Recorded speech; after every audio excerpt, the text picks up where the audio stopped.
Greetings, this is Imaduck here for an episode of what we're calling Quack Magic here. So a little bit different from my normal Quack Poker series here, playing some Magic the Gathering. So actually, if you don't know, I used to do a series that was Magic. I used to be very into Magic and playing lots of big tournaments and all that kind of stuff. Recently kind of switched over into playing lots of poker, all that good stuff. But there is still a format of Magic I play, and that is Cube. For all you poker fans, there will also be an episode of Quack Poker this week. And for all you Magic fans who are joining me, thank you and welcome. So yeah, I love Cube Draft, even though I don't play Magic that much anymore. The one format I always play the hell out of whenever it pops up online is Cube. Because Cube is just great. Cube is amazing. Cube is, I think it's really like the perfect balance of a limited format and sort of a constructed format at the same time. Like you remove a lot of the variance. I think there's a lot more skill in it, is what I would say in short. Because you don't have as many, if you're not playing a power cube at least, you don't have as many like super bomb rares and crazy stuff like that to kind of spoil, the sort of balance. It's, there's a lot more, it's a lot more about building a good deck because every card is good. Now, that being said, I've played this new version of the cube a lot, and I do think they've taken the power level down. I also do have a pet deck that I really, really, really like, and it may color my first pick here, I don't know. So the pet deck that I really think is good in the power level, since they've taken the power level down on this version of the cube, I think is a black-white sort of control deck. Very, very good. I really like it. However, and I think it's very good because there's lots of 2-for-1s. There's lots of control cards that can kind of take care of everything in any situation. I've really liked it, and I've played a lot of iterations of this cube and built that deck more than the other one. However, I think I'm going to take Cryptic here because because it's definitely the strongest card in the pack. There's not many other blue cards in this pack other than maybe like Ral Zarek. Which people might just be more inclined to splash. I mean, I do like Restoration Angel, and that's like a really close pick for me. But I think Cryptic's the best card. We're just going to start off by taking some of the best cards and just kind of go from there. That being said, now, this pack's got a lot of different good cards that I like. Garrick's good. Planeswalkers, especially, like I said, I do feel like they've kind of lowered the power level of this cube, and so then the really powerful cards become more powerful, the ones that are left in there, and certainly, like, Planeswalkers are insane in this format. Guys, Saint Traff is fine, but we're not necessarily in those colors. Wake Thrasher is a card I like, but it's not something I want to pick up early. These black cards are fine. Land is fine. Porcelain Legionnaire is a card I like, and it's not a bad card to take early just because you can play it in every single deck. It's great. But I think Rook has the biggest upside if we end up playing it. It can be just sort of one of the defining cards in our deck here. All right, and now we've got some decisions here. Kind of we might be all over the place with these first few picks. Chandra Naylar, I'm really happy that they added this back to the cube. I really like this card. I think it's powerful. I think it's nice. I think it's good in a lot of different decks. I'm a fan. Necrotal is just a great 2-for-1. Obviously, we're not in black yet, but we really haven't solidified our colors. Faith's Fetters is a favorite card of mine just because I really am a big fan of cards that can take care of any threat that are super versatile. I might just take Faith's Fetters here, and we'll just see kind of where things go from here. There's nothing that really works with like the blue-green ramp plan, which is what our other decks are so far. There's Kaiga, but Kaiga is not my favorite finisher. We'll find better finishers, I think, than that for sure. Kaiga sometimes just does too little too late. Just doesn't quite get there. Alright, so I mean, we are in a whole bunch of different colors. The other nice thing about Faith's Fetters, it is splashable if we end up, in whatever deck. Going with the cards we have here, I do think we could fit into a nice blue-green shell. Of course, this is pretty awful, taking a triple green and a triple blue card. Not the best things for mana, but, we'll deal with that. So I think that being said, if we're thinking of a blue-green ramp shell, I think it's one of the stronger archetypes in this cube, and so I am going to take a Farseek here, because we haven't seen too many ramp cards yet, and they're going to be pretty important. Other cards that I like, I mean, there's plenty of good cards in here still. So Ponder's a great card. Fits in a lot of decks. I mean, we could just take Ponder here. It's like almost a little bit of a safer pick. Apocryphite is a card that fits into almost every deck, but it's just a little too weak to take here, I think. Obliterator's fine if you're going the mono black deck, and I do think the mono black deck is actually fine in this cube. But yeah, we're gonna take Farseek here. All right. So if we are going in the blue-green control deck, then I think, the blue-green ramp control deck, I think I like Venser a little bit more than Thrun. Thrun's a great card because it's just so annoying for your opponents to deal with. I always groan when my opponents play it, which means it must be a good card. This is something we talk about a lot in poker, where it's like, well, if you think about all the situations where you feel really awkward and upset when your opponent does blank, those are the types of moves you want to be making. And I think we could say the same here in Magic. You know, uh, Thrun is one of those cards that I always do get very annoyed when my opponents play it. Very annoying to take care of, take out. But still, I think Venser is just slightly better. Venser is another one of these cards that's very versatile, can kind of deal with everything. Can be a big tempo play, can be a big sort of control play, can occasionally blows your opponents out, all that kind of stuff. Here, we've got. I think I'm going to take an Obstinate Baloth. I think there's a lot of good cards here. Coral Helm Commander is an okay card, though I don't think it's great in this archetype.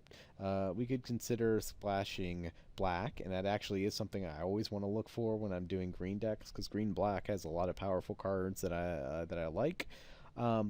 But I think, there are enough aggressive decks that Obstinate Baloth is good. We've been seeing a lot of decent red cards, which means, we could have gone green-red and probably been okay. We got some okay black cards here, too. This is, again, why I love cubes so much, is really, I mean, you see, even in this pack, like, the colors and the choices are really so open, and there's a lot of, different decisions that I think, I think a lot of people would have gone a completely different direction seeing the same set of cards, and I think that's really great that there's just so many different decisions, whereas a lot of times in draft formats, it's like, maybe some people go one way, some people go the other, but there's usually not like, instead of like there being 10 different paths you might take, there's probably 2 or 3 main paths that people take. Yeah, I mean, Solemn is just a great card. And it's, good in this archetype. It does everything you want it to do in this type of deck. And it's kind of good at any point in the game, etc., etc. I don't think I need much justification on that. I think that's a pretty obvious pick there. Um, this card's interesting. I haven't played with it at all, but I don't think it might be okay. It might be okay, but I think I like Repulse better. It's just a fine tempo card, draw card. It gives us some interaction. The blue green deck, unlike some of the other some of the other ramp decks. The blue green deck I like to make in a mix of sort of interactive and non-interactive stuff. So sometimes you're just on the I'm just going to straight ramp out a fatty and destroy you sort of plan, and sometimes you're more on the control-y, do whatever sort of plan, and you can kind of change gears based on what your hand looks like and what your opponent's doing and all that kind of stuff. Wake Thrasher is a card I just love in general because it'll just randomly win you games. If your opponent doesn't have spot removal, it's just you just can win off of it, and often your opponent will have to waste a lot of cards to kind of get there against that. Thirst for Knowledge or Kaiga is pretty close. I mean, I'm not a huge fan of either card. I think because we don't have any big threats right now, and I think the number of big threats to ramp into, it feels like they've decreased in this cube, although, I haven't actually looked at the cube set to know for sure. Um, just in case we might want this to be a finisher. But like I was saying before, I still think it's not a great finisher. It's definitely not my favorite, but it's better than not having any big finishers. Like, because if you just ramp and ramp and ramp, and the biggest thing you do is play a couple of decent 5-drops, it's just not a good plan. Triskelion just seems awful. I mean, it's a 3/3. Or, well, I guess a 4/4. Who wants to play a 4/4 for 6? Okay, can ping a couple times. It's really not that great. We'll keep it in the sideboard. I mean, I think it's fine in, like, other limited formats, but this is Cube. Don't think we'll be playing Overrun. It's a cute card, though. I mean, if we were, like, red-green aggro, I think it'd be a powerful card. but in this deck, it doesn't seem as good. Vindicate, one of my favorite cards. Oh God, look at this. We've got a Treachery and we got Concentrated. This is a pack. I mean, this is one of those packs. If we could just take the pack and move on to the next one, we totally would. Consecrated Sphinx, Treachery, Riftwing Cloudscape, Skull Clamp, just all amazing cards for our deck. And Terastodon. I think Treachery is still just kind of the nuts. I mean, it's really close between Treachery and Consecrated Sphinx. But, you know, Consecrated Sphinx wins you the game. I mean, Treachery just kind of breaks the game a lot of time because it's just like, take your best dude. Oh, and I'm going to do something else this turn. And I think it really works well with this archetype. I mean, it's a little bit close. I mean, because, yeah, Concentrated Sphinx obviously is awesome. And I wouldn't necessarily blame someone for taking that. But yeah, Skull Clamp I like in these types of decks because if you have a bunch of mana elves, I almost always, if I'm playing a deck that's going to have mana elves, I want to draft ways to do other things with them. So either ways to discard them, or you know, either ways to like you know, what's it called? Discard them to search up another creature. You know what I'm talking about. My mind is drawing a blank here. But anyway, I like to have something to do with them. Be able to cycle them or whatever I need to do late game. Because if not, drawing a mana elf on turn 14 is never good. A lot of great cards here. Oran Viper, Yavimaya Elder, and Shakira Tribe Elder. I'm going to take the Tribe Elder just because we don't have a lot of ramp on the small end, so I think it's worth taking him. But I could see, I mean, both of these cards are cards I like. Yavimaya Elder is obviously better card advantage, but I kind of just feel like we need a few smaller ramp cards. Granted, we might get some more later on, but you don't really know. Yeah, I mean, so we are seeing a lot of cards that we want in these packs for sure. Wood Elves, Behemoth. Behemoth's a little expensive. Not crazy about it as a finisher. So I like cards like Thragtusk and Obstinate Baloth because it just gives you, it just makes it much harder for aggressive decks to win against you. I also like Stomp Holler a lot, and I think I might take Stomp Holler, especially if we get one of the cards that lets us search up creatures. You know, it's nice to have this kind of versatility, and this is probably my favorite of the like destroy target artifacts kind of dudes. So I think that's who we'll take. I think I'm okay with that. Thragtusk I like a lot. What Elves? Elves of Deep Shadow, all fine. Crater Hoof is a little expensive, and we don't have like a bunch of little dudes, so it's not as good in our deck, but it's still fine. So Cord is a way to fetch things up, but I don't think we have enough creatures to make this necessarily at its best in our deck, but I think it's still fine. But I do like Woodfall Primus. That's a great thing to go into. Again, it's a little bit expensive, but you get so much more value out of it when you cast it. I really like it. I mean, Crater Hoof sometimes wins you the game, but sometimes it's just like, okay, a hasty dude that doesn't do, you know, does a little damage, and then they just kill it, you know, Doomblight it or whatever. So yeah, I think I'm going to take the Woodfall Primus here. Okay. So we don't have any... We've only got the fetch land now. I mean, we could get like a Stomping Ground if we want to splash red, and that would open up cards like Huntmaster. I mean, I think I could take that for the sideboard, you know, because there's not really anything else here in this pack for us.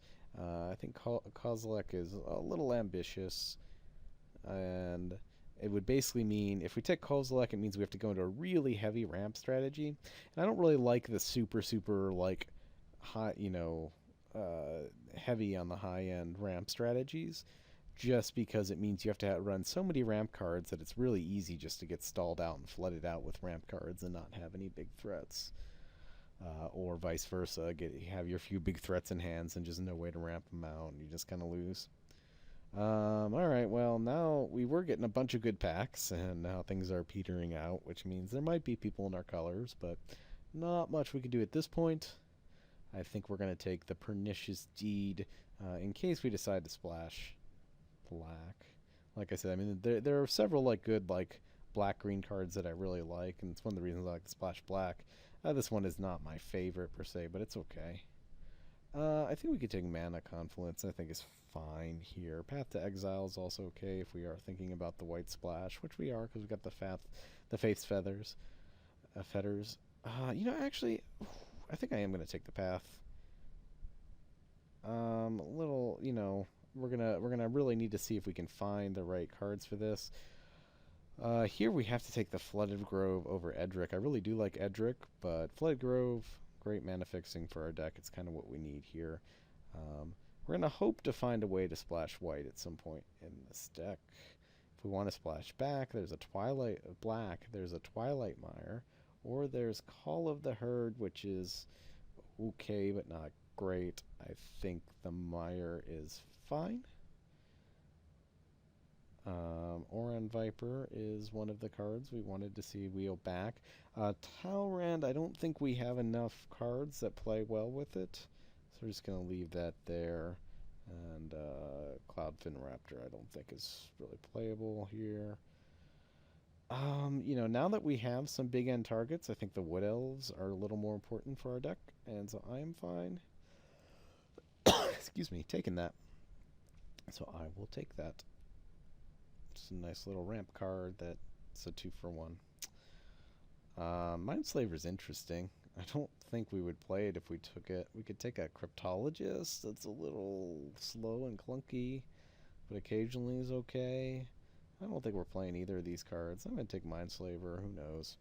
I could be wrong. I just don't normally play either of those cards. I'm going to take this guy because he's really annoying to play against.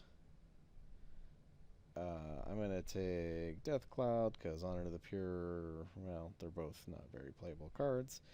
Rude Awakening is a slightly playable card, but right at this moment we don't have any of the super ramp spells, the spells that let us tap our lands for double mana or anything like that, and that's kind of what you need to make that card work.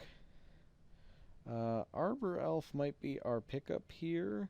There's Genesis Wave, which is okay, but again, it's like one of the you really want to have lots of ramp things if you're going to do that. Teferi is fine. Essence Scatter is fine. Borderland Ranger is fine, but I think Arbor Elfing it out. It's like Arbor Elf or Worn Power Stone. Worn Power Stone's okay too, but Arbor Elf, almost does the same thing. It sometimes does more for us in the long run. So there's Brushland. I think we're taking Shackles here. Shackles is a great card because it's just a lot of decks that just cannot beat it. Some great black cards here, obviously Bitter Blossom, Shriekmaw. Elish Norn is one of my favorite white cards. It's just so good. And of course, we're passing our Brushland here, which is a little sad, but it's okay. We'll be okay. So Shackles, I think, is fine. So our deck is looking okay. Not the best deck I've built in this format. We do have a Treachery, but folks did get all those other great blue cards. So, but hey, if our opponent plays a Consecrated Sphinx and then we get to Treachery it's like we're the real winners there, right? We're the ones who come out way ahead there. That's the way I'm going to think about it. We'll Treachery them, and then we'll have Cryptic Command open, and they won't be able to do anything. Yeah, that's how I'm envisioning it. No, I mean, our deck's looking okay. It's not the best deck I've ever drafted, but it's not bad either. Coral Helm Commander is not a card I necessarily want to play. All these other cards I think are playable, though. Yeah. Mana's going to be a little awkward. I don't necessarily want to play that or that. I think so. I'm going to throw those in the sideboard just for now, just because. I think Tropical Island has the biggest upside over any of the other cards here. We could take the Overgrown Tomb, but that only lets us play Permissionity, which is not my favorite card, so I'm kind of fine with just taking Tropical Island. Like the Adam Green song, Tropical Island. Oh. Yeah, I'll take it. Seems good for our deck. Granted, we do need a lot more playables.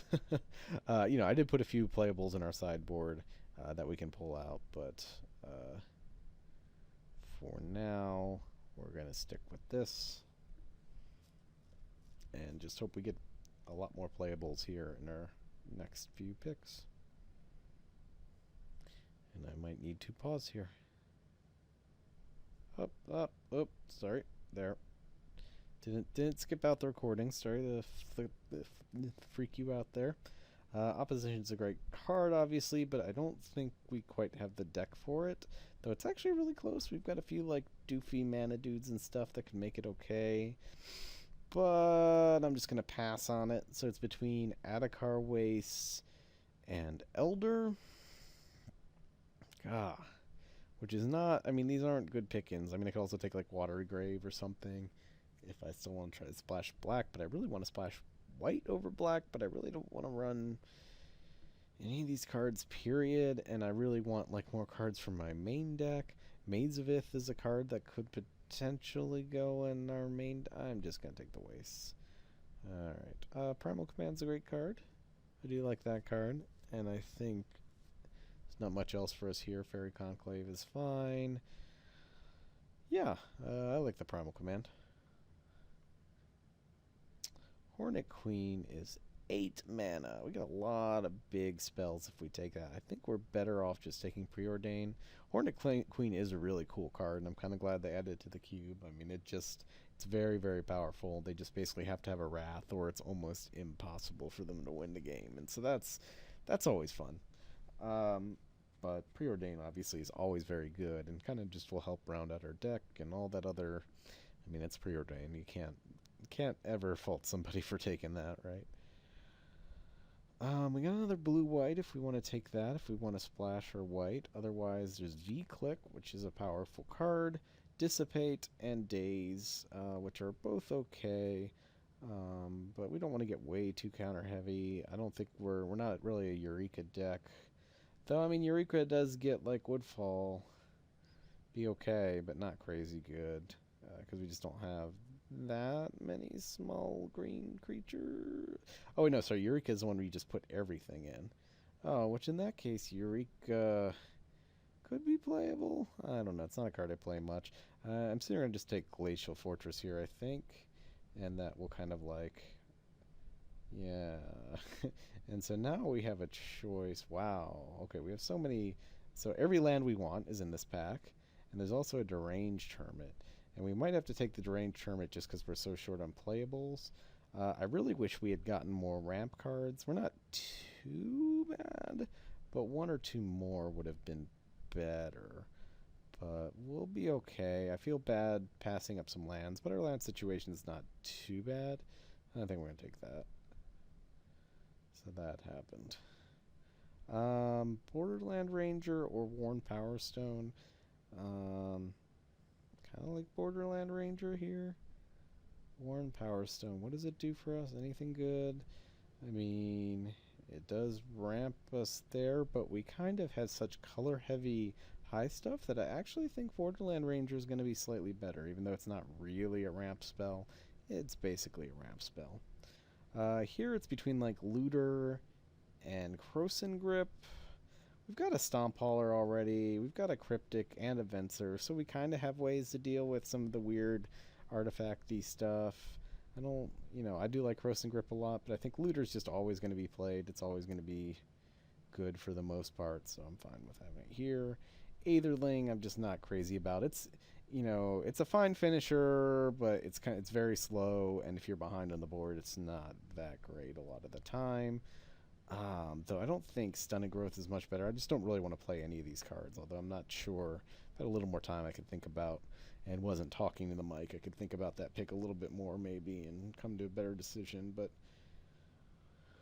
for now, I think that's fine. I guess we will take the Elder here. That does give us, another reason we didn't need the artifact destruction spells. Fairy Conclave here is okay. Chasm Stalker, I don't know, we'll just take it. Dissipate. Dissipate's actually playable here. Alright, we'll see how this turns out. Oops, sorry. Alright, so yeah, this is what I've got. Man, that Moto makes this so hard. Hold on here. So I ended up not splashing the white, even though we picked up those white splashes at the end, for a couple of reasons. First of all, because, I kind of prefer, if you don't have to splash, you shouldn't. And it did give us some stuff we wanted, like the creature removal that we're kind of lacking. Oh, actually, though, I don't want to run Chasm Stalker. That was the other card I would like to cut. Oh, is this card? I mean, the card's okay, but it's not really what we want. Is there anything else? Ooh, what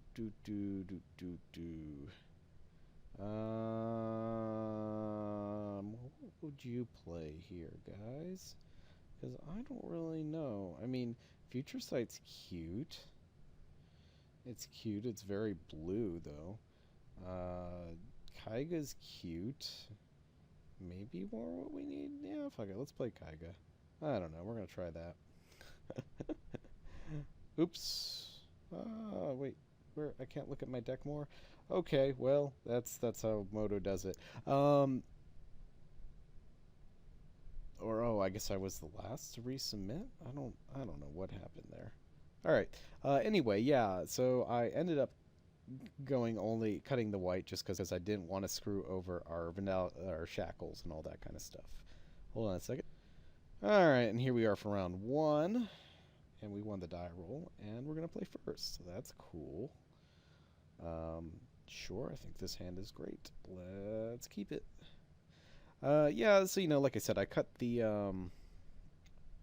white stuff because I didn't want to mess with our mana base too much, and I didn't want to play too many non-basics because we do have the Vidalcan shackles, which means we want to have more basic islands for sure. I think we are a little bit lacking, well, very lacking in the creature removal department, but we do have like a lot of big things that kind of let us, we can steal their creatures, take control of their creatures, that kind of stuff, and that's pretty good. Let's start with an Arbor Elf here.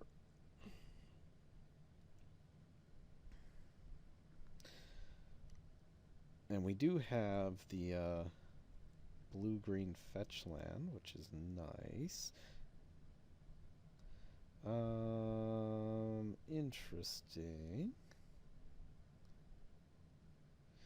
So I can get the blue-green fetch land, preordain, then untap it to play Looter. That seems good. See, so we've got a good interaction with Arbor Elf here. This is one of the times where Arbor Elf is better than the other elves. Bink. Alright, we're going to preordain here.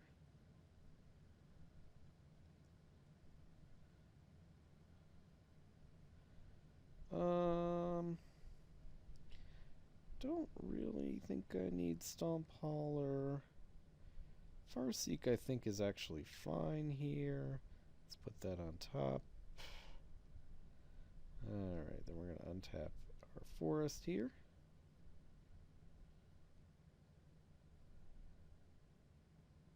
And if we end up drawing too many lands, we do have the Looter, so we can deal with that.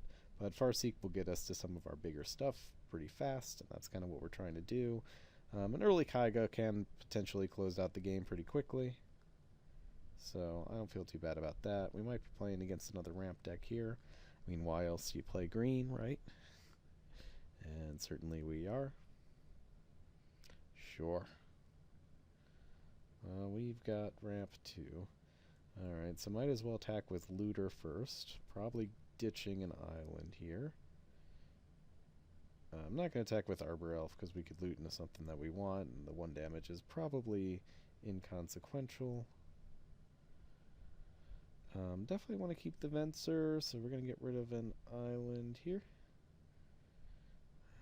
Then we're going to go ahead and cast blue green. Kind of put an island into play. Gonna play another island and say go. So next turn we will have enough to Kaiga. And I don't think our opponent, if he's playing, well, okay, so he's got a little bit of white, so he might have some way to deal with it. This could be a problem, whatever this is. It could be like a Garruk.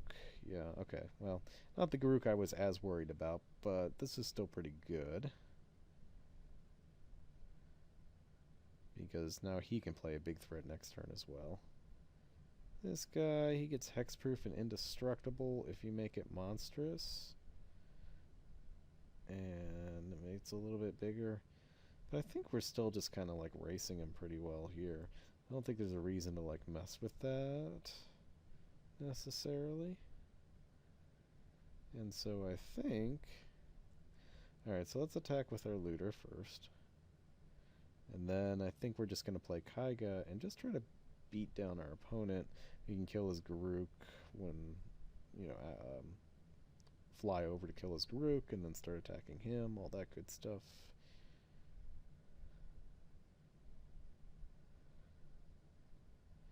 Going to attack him, so I get to loot. Don't know what I want out of the loot, but we'll find out.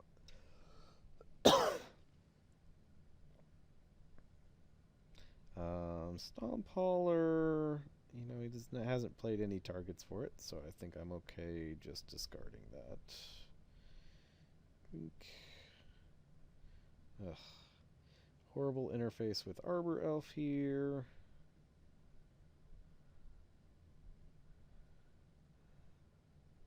And now we've got a Kaiga, so what do you think of that, buddy? Again, not really the best of threats. I think they took Green Titan out of this cube, because I haven't seen it yet, you know. I've played a few times around. So either I've just had weird cubes that haven't had it, or I think they actually took Green Titan out, which, you know, I mean, I understand. I mean, it's a card that is just kind of an automatic pick for most people, so sometimes it's fun to mix up cube by taking away those cards that everybody's bound to pick. And it's certainly a very powerful card. I mean, it just makes ramp work. I mean, it's actually, you know, one of the scariest 6-drops for your opponents to play when they're playing ramp, because then it just lets them do so many things after they play that. And if you can't answer it, it's like game over, because they'll just thin out their deck and everything else, and, you know, all that good stuff. So if he's just making his guy monstrous, that's fine with me. Playing a Thran Dynamo is fine with me. I mean, he might have, like, the Kozilek or whatever. We did see that. So we do have that to be aware of. Treachery is interesting. It would certainly let us steal a Kozilek, which is cool. So I think we're going to start off by attacking our opponent with Looter and Garuk with Kaiga.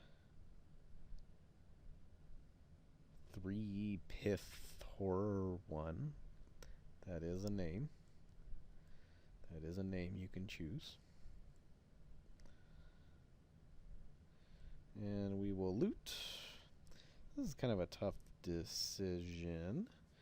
I mean, do we want to lose our Venser here? I kind of feel like if we just hold up Venser this turn, aren't we just winning, I think? 1, 2, 3, 4, 5, 6, but we will have 7 mana. Like, we do want to cast our Woodfall eventually, but at the same time, I just don't care that. I think our cards are just so good in hand. I mean, I think like the only other card we could justify discarding would be Venser, and that's a good card, man. It's kind of a weird spot. You know, this is why looting isn't quite as good as card draw, as it turns out. If he just goes monstrous here, I mean, it just means our opponent has nothing to do. Now, if our opponent does cast Kozilek, well, 3, 6, 7. I mean, so he's too far away from that if that is what he has. You know, but he does look like he could be one of these big ramp decks. Like, you don't play Thran Dynamo unless you're trying to get to something huge, usually.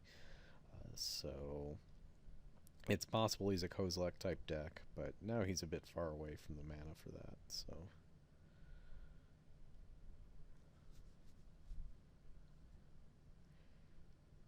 And if he plays something we can steal, well, we can steal it, and that would be cool. If he plays something like a Planeswalker, we can probably just bounce it. If he just makes his guys monstrous, like I said, I don't think it's really doing much for him. If he makes this guy monstrous and attacks, I'm probably just bouncing the beast, I guess. I think that'd be okay.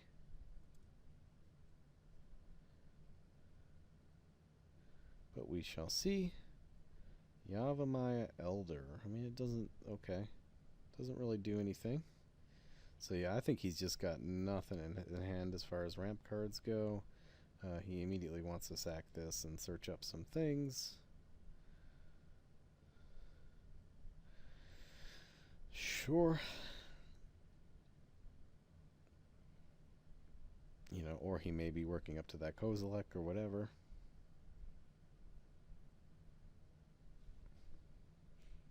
Or he might have some weird double color spell that he needs to cast or something that he's been screwed on. Alright, so this thing I'm going to go ahead and bounce. Just slows him down a lot.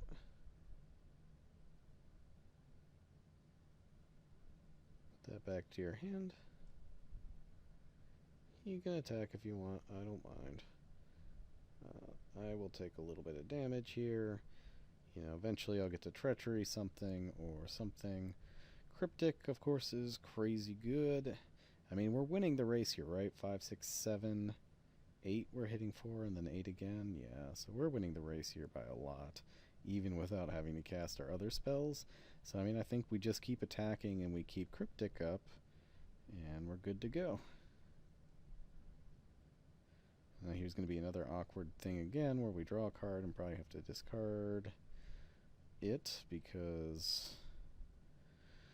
oh, if only it was something my opponent controls that was making me discard the Obstinate Baloth, but unfortunately is me. We could have attacked with Arbor Elf there too, I guess, which potentially could be relevant. I don't know. But looks like Cryptic's gonna keep us alive here. The question is, if he goes to cast his Planeswalker again, do we counter bounce? Do we counter tap? Do we counter draw? He's got a lot of cards in hand. I mean, one of them's a Plains, one of them is a Johnny, and then he's got 4 other cards. Okay. I think we're just gonna counter. We're definitely countering. Do we counter draw? So actually we could let him do this and then end a turn, just tap all his dudes. Yeah, because this really doesn't win him the game, and the next turn we just win no matter what. And he can hit us if he can. So if he plays a Plains here, he's got 1, 2, 3, 4, 5. So he can give this double strike. It's going to be a 4/4. So I'll take 8, 9, 10, 11. So I'm not actually dead. I can counter any spell he has. So yeah, I think that's okay. And I think we just win no matter what. You know, I'm just trying to make sure we're playing it safe, that there's not anything I'm missing here, but I just don't think there is.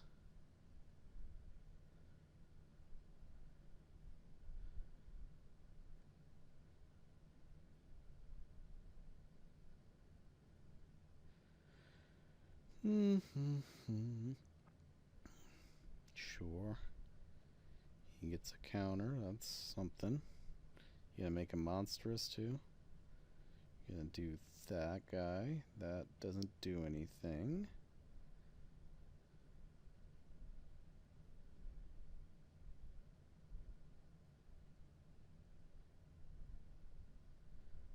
Okay, he's a 5/5.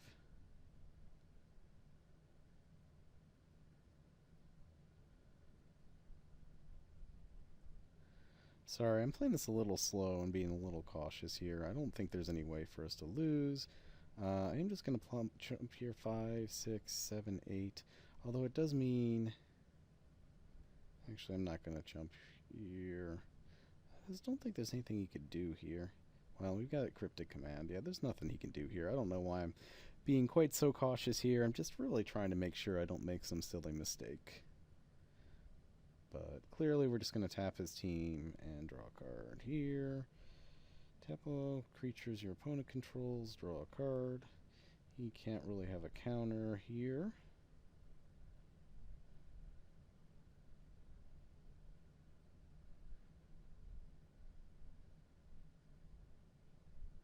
Alright, and we win that one. So, I mean, his opponent, or his deck just looks like a ramp deck. It's got some Planeswalkers. I don't think this Ajani is that great. I mean, he's not the worst, but I don't know. It's not necessarily what you want to be doing in a deck like this. So he's got some, like, Planeswalkers, but he's got some, like, just middling sort of guys here, too.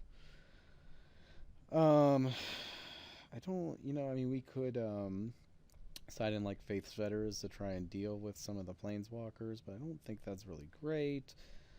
He does have a artifact at least. We could side in some of the stuff to deal with that, but I just really think we're fine. Our main deck's mostly going to get there. Woodfall Primus can destroy planeswalkers, so that's cool. I mean, and none of the planeswalkers seemed like such a huge issue, and we do have ways to bounce them and ways to counter them and other things. Um, I could see splashing Faith's Fetters here, but I think we're fine. I think it just costs too much to change our deck like that. Alright, here we are in round 1, game 2, and we're on the draw. And if we drew an island, we'd get to preordain and hopefully hit more islands, but I am not LSV. I will mulligan this hand, and I will keep this one. This looks a lot better. Sure. Turn 1 mana elf, a little annoying. Maybe I'll draw a mana elf, but I will not. Alright. Next turn, I will probably just Farseek, I guess. This gives me more options in the later turns. Playing Looter is fine too, but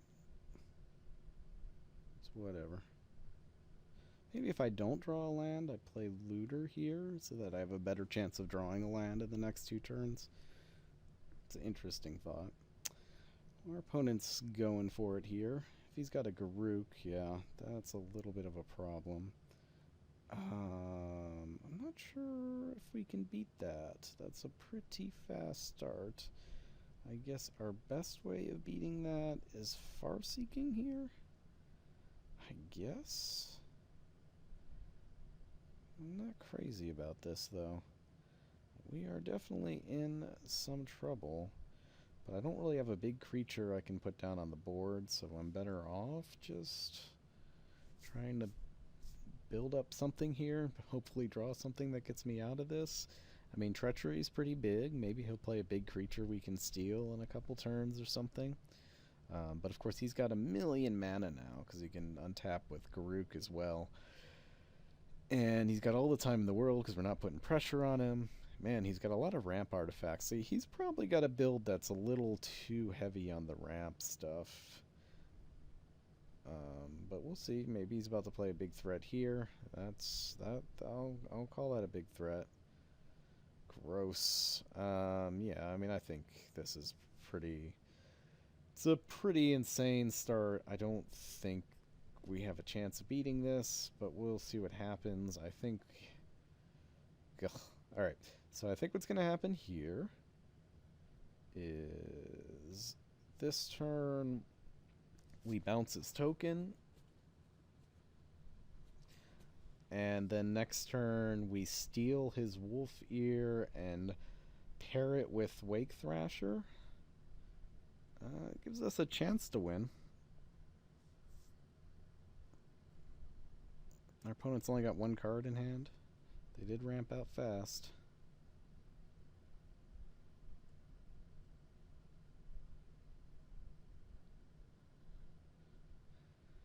Well, and it looks like we get to kill his elf too. I guess that's okay.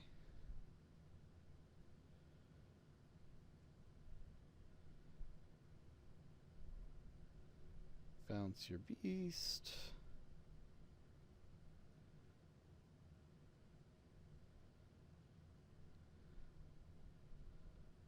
Kill your elf.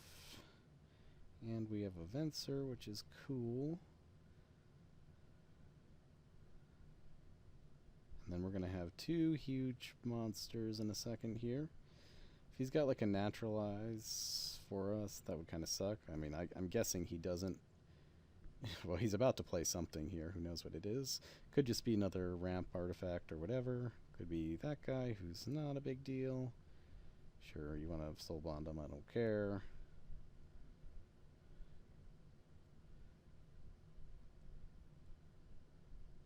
Alright.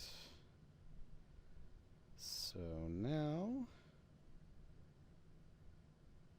we go Treachery, targeting this big guy here. I think it's got to be this guy. Fleecebane doesn't really do anything for us. This guy's causing us the most problems. I will untap all my lands. And then looks like Wake. So, I mean, we could pair Looter, but we are losing the race currently, so I'd rather have a guy that can block. And so that guy is going to be Wake Thrasher. And Wake Thrasher is also going to be pretty huge. And we will go ahead and soul bond those guys. And then we will go ahead and play Looter since we do not have the lands to do anything else. We don't have lands that keep dissipate up. But next turn we will have some huge beaters. And we will have the mana to dissipate and all that good stuff. So that's good. Gotta be a little careful. I mean, he could keep just like ticking up Garruk and ultimately ultimate it. Of course, our Wake Thrasher is going to be way big in a second here. If he's got a way to kill our Treachery, obviously we're in trouble, but whatever. This guy's interesting, kind of cool, but I'm not as crazy about this type of build. It's an interesting type of deck, but, you know, it's not quite aggressive enough to be a fast creature deck, but it's not quite top end enough, at least from what we've seen, to be, you know, anything to write home about.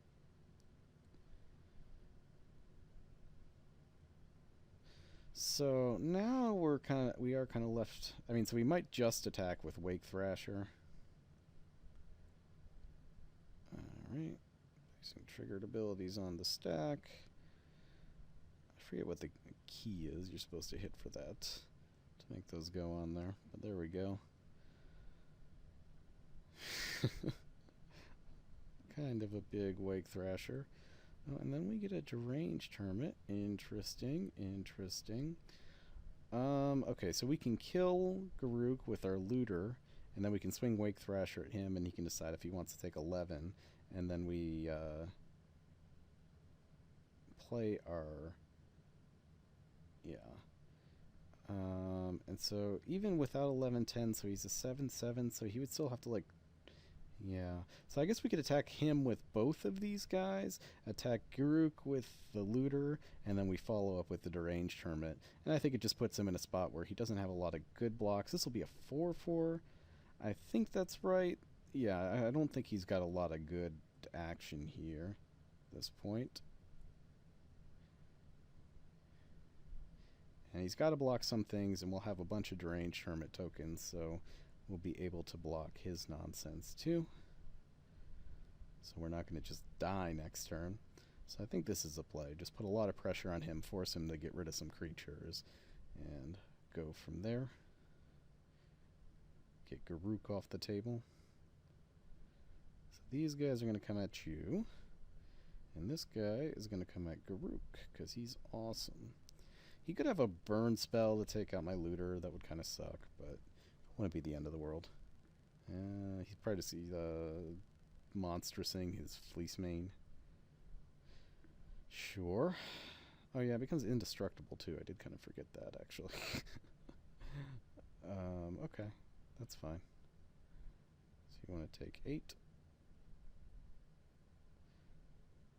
Let's see. I mean, you know, that's totally fine. Doesn't really change anything for us. Now we've got a bunch of squirrels. Wake Thrash will be huge next turn. He can chump it. I mean, he can keep blocking with Fleece Mane, but doesn't really do a lot because we've still got our Silver Heart. So he really needs a way to deal with the Treachery. Dealing with the Treachery would be a problem for us, although he couldn't immediately Soul Bond the Wolfear, and it would be tapped. So I think he still would be in some trouble, but we'll see. I think we will echo our Deranged Hermit.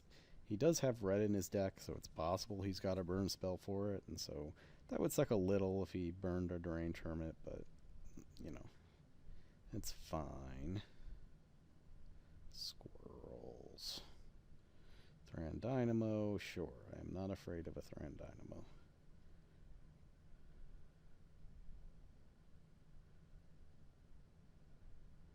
I will chump some dudes if he attacks. I think otherwise. Alright, I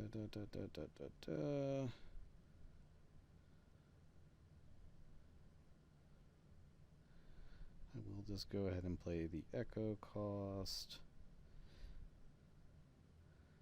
I didn't do all the math. I mean, it might not make sense to pay the Echo because I could keep Dissipate up and just have... I don't think I have a guaranteed win this turn without that, though. Alright, so if he blocks my 3 biggest guys, he blocks this guy, he blocks this guy, he blocks one of these, he's going to take 6, 7, 8, 9, 10. So he's got to, like, have something. The downside of that is if he does have something, then we are just dead. So I'm fine with actually attacking with this, and Looter, and he has to at least lose a beast.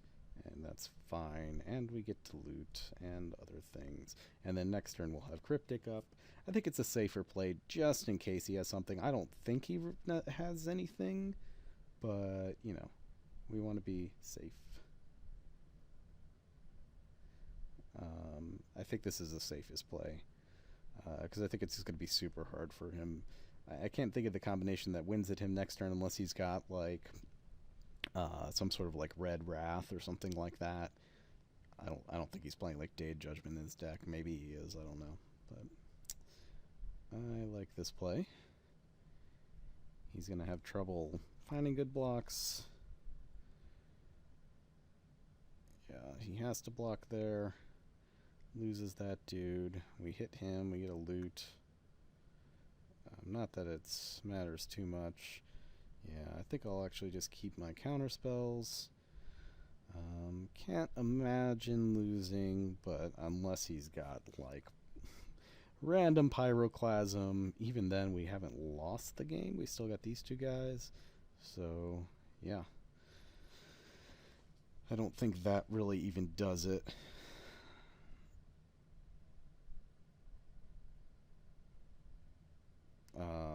And we can always just Cryptic his... team next turn and all that. So yeah, I mean it would be difficult for him to win here. You know, I know some of you are saying, oh well, there was like an onboard win there, but I think, you know, we're just, because we're so far ahead, it's that sort of thing where when you're this far ahead, you always just want to play around what you could lose to. I think it's close here, though, because you really could make an argument if he's got a burn spell, he probably would have used it by now. Like, it's really hard to imagine him having one and not using it by now, but I can't guarantee that, you know. And I think the likelihood of him maybe having a burn spell there is higher than him having Pyroclasm or something and then playing it there. Okay, well, then that happens. I guess that was one out. I don't know if we have enough. 8, 15. What's 15 plus 6 is 21. And then 8, 9, 10, 11. I think so. I think we're just dead. Okay, well, I guess I could have thought of that card and tried to play around it. I think we're just dead here. I think I did the math right, but just in case, we'll go ahead and do this. But I think we are dead by like 1 life. Sucks. So, okay, you guys can blame that on me. I mean, like I said, it was kind of a weird spot where it seemed unlikely. Yeah, I don't know. Maybe I should have thought of that, because we did see that in the draft. What a punt. No, I mean, I can't feel that bad about it. Like, he had any burn spell there. I mean, I think we can still win this, though, pretty easily. Sideboarding again, nothing really crazy we've seen. I mean, we could maybe put in the artifact guy to really go after his artifact ramp, but I don't think that's necessarily where we want to be in this matchup. So let's go ahead and go on to the next one.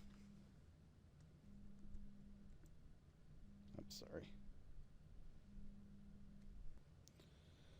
Alright, would I like to play first? Yes, I would. Yeah, so sorry if that was sort of a punt, which it was, but...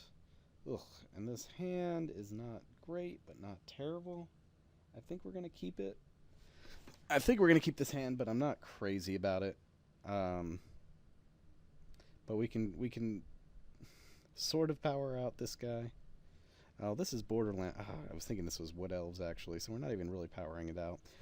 Maybe this was a mulligan. I think this probably was a mulligan. And this might be how we can lose here. Yeah, I was thinking this was a Wood Elves, because that would at least let us power this out, and he's got so much artifact ramp that I'm okay with having ways to kill its artifacts. What do you got for black-green? Probably just a ramp spell, I guess. Explore. It's a good card. I do like Explore. Yeah, we might be in some trouble here, but we've also seen him just peter out by having a million ramp spells and nothing to do with it, or he might just drop a Crater Hoof Behemoth. Yeah, I'm still a little tilted after that last game, but we're going to try to get through it. Alright, let's see, we got this dude here. Yes, I wish to use my ability. We'll get an island because it's going to make our shackles better if we ever get to play them.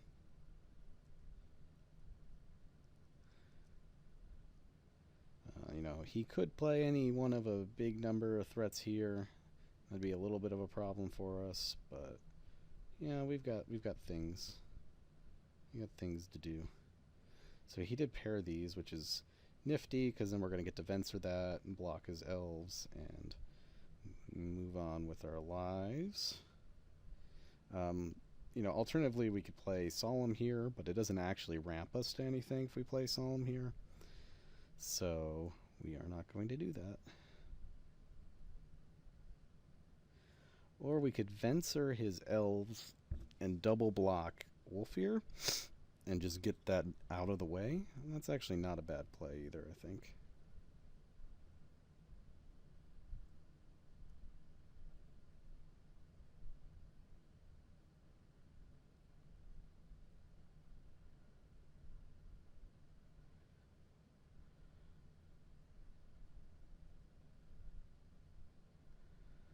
And I don't know if he attacked like this because he's playing around this or because he wants the mana. But in any case, we are going to block here. If he's got some weird spell that gets him around this, sucks for us, but I think usually this is just going to work, and it's still not a huge loss for us if we lose either of these creatures because they're both value creatures. And if we get Wolfir off the board, that's a good deal. I will take that trade. And set him back a bit. If he was trying to use that mana this turn, we really set him back. So that was, I think that worked out well. So now he's got some sort of decision here. Whoop. So, interesting. Not what I would expect. A Winter Orb in that deck? I mean, okay, I guess he's got all that artifact ramp. I guess that makes sense. This could get us, I guess. Alright.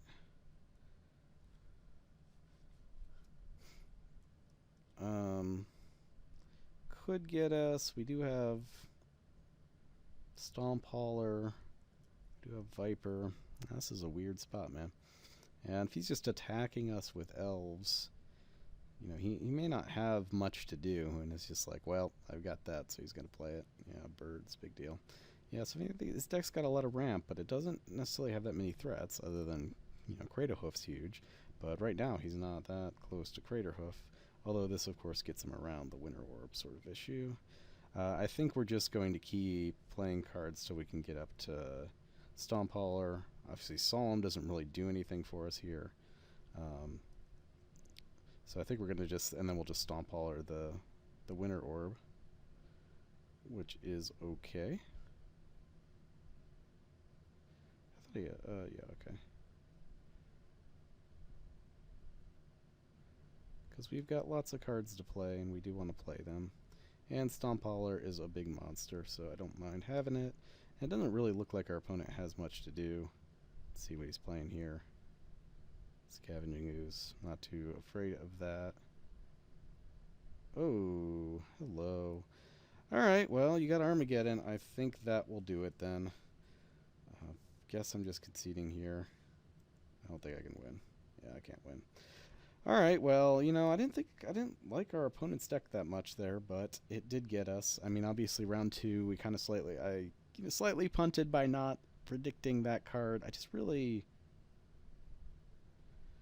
didn't foresee that happening. Wait, didn't we have a counterspell up last game? Did we and I just forgot to use it? That can't be right, is it? We must have been tapped out there, right? I don't know. Alright, well anyway, I'll see you in the next round.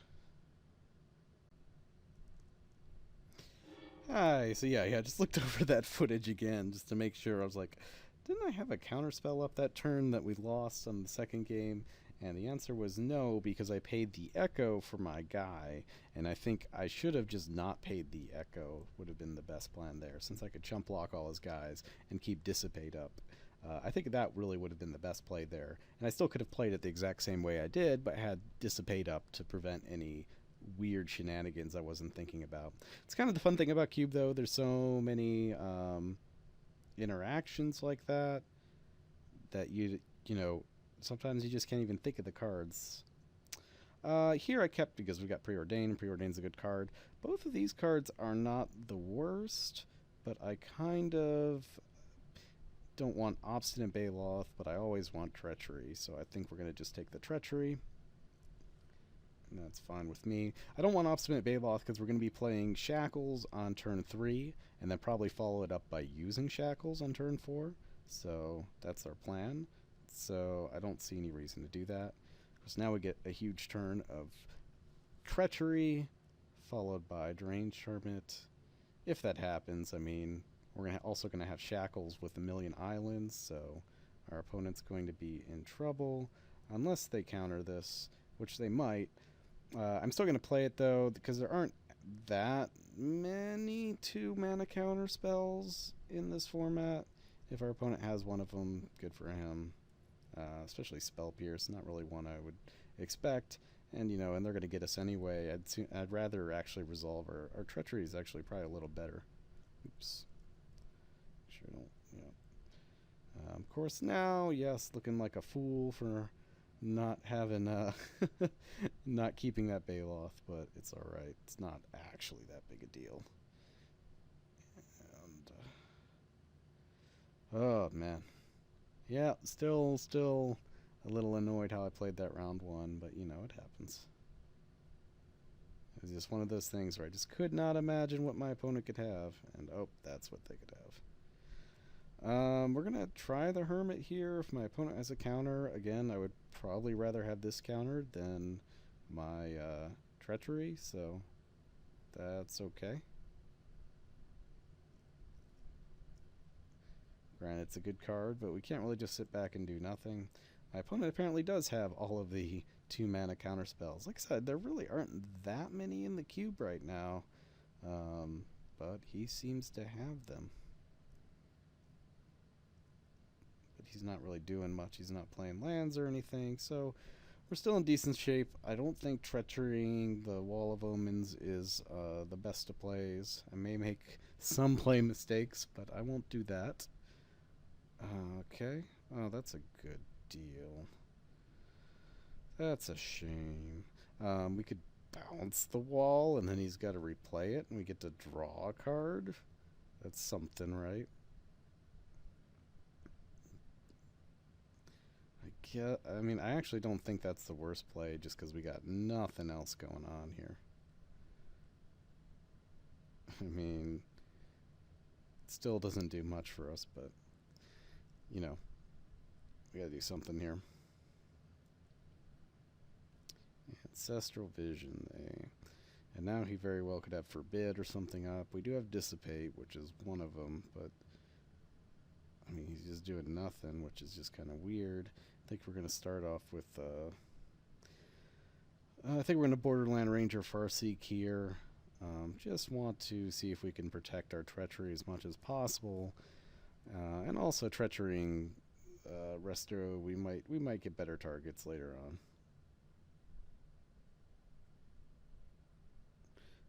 We already played a land, which was kind of dumb, but it's fine.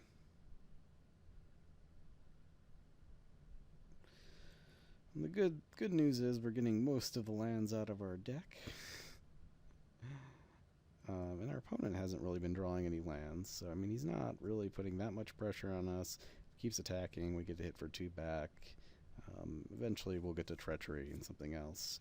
He did draw a land, however. So we've got Cryptic. Dismiss is also in the cube, though. Like I said, Forbid is a possible card in his hand. Yeah, we knew he has the Wall of Omens.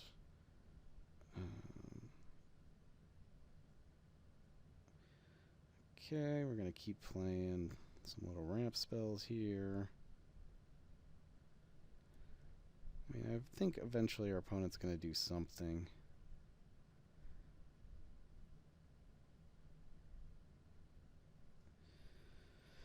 I mean, he did get to counter all of our stuff. We could have tried to play around that. If I knew my opponent was going to be this stuck, of course I would have played that a little bit differently, but... And of course now we're kind of in trouble because my opponent's got Ancestral that's going to come out.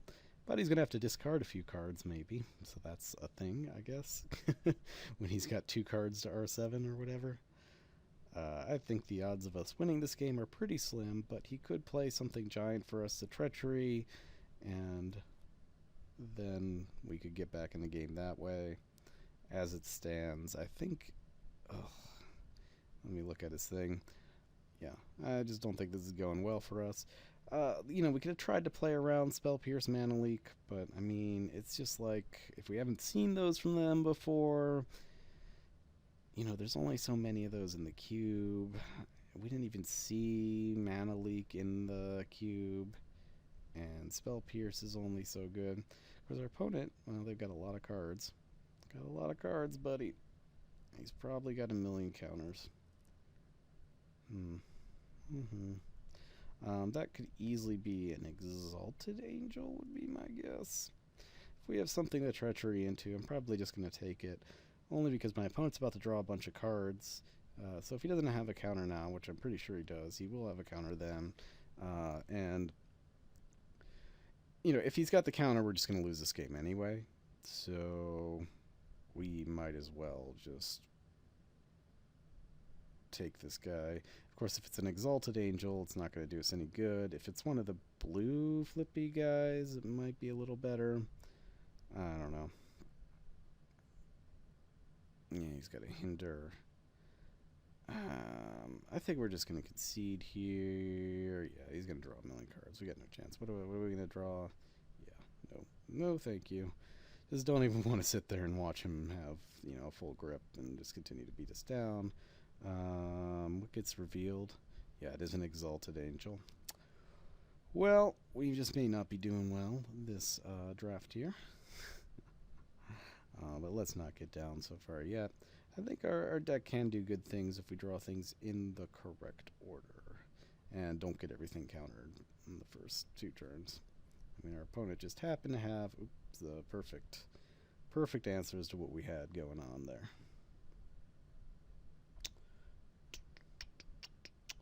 All right. Let me pause. Oh, nope. All right, good. Yes, we will play first. Round 2, game 2. Keep this hand. We got a lot of ramp going on here. You know, I do play. What was I gonna say? I do play the Swiss when I play cube as opposed to the single elimination, just because I think cube, it's all about, you know, like building fun decks and getting to play them and having fun playing them. You know, I can understand wanting to play single elimination with normal drafts where it's just like, well, you just got a shitty set of cards and you're not going to be able to win, whatever. But for cube, you know, I think there's other stuff that's more important. I think it's about just getting to play your fun decks, and I like to play 3 rounds, and I hate it when I draft a deck that feels good and my opponent just happens to have, you know, I mean, sometimes they do just have the nut deck and you just lose out round 1, and it's like, well, I really want to see if that deck performs or not. You know, and I think it's a good way to learn, is kind of to try out all your different decks. And even when you see decks that fail, you know, you can figure out why they failed and all that. My opponent is still... Okay. Every time I go to pause, he knows I'm going to pause. Let's lead on an island here. Just because it doesn't hurt us and potentially helps us if we draw shackles. On that same note, play a forest here, and we're going to get an island. Could also play the tribe elder, but I think that's better just to do this. Let's get a tropical island. How about that? Doubt my opponent has any sort of land destruction. Not feeling too worried about it.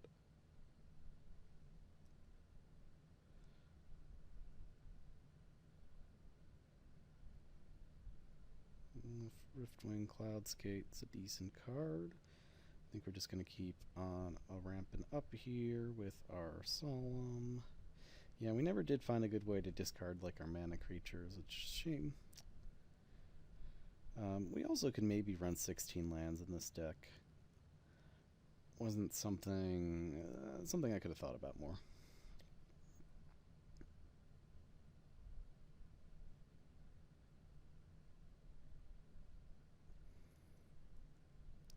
So we can play the Kaiga, but it's eventually just going to get bounced. Or we can play the Deranged Hermit. I think we're going to play the Deranged Hermit. I think it's got the biggest upside here. Because it's not a good target to bounce. We'll get to play the Echo cost next turn.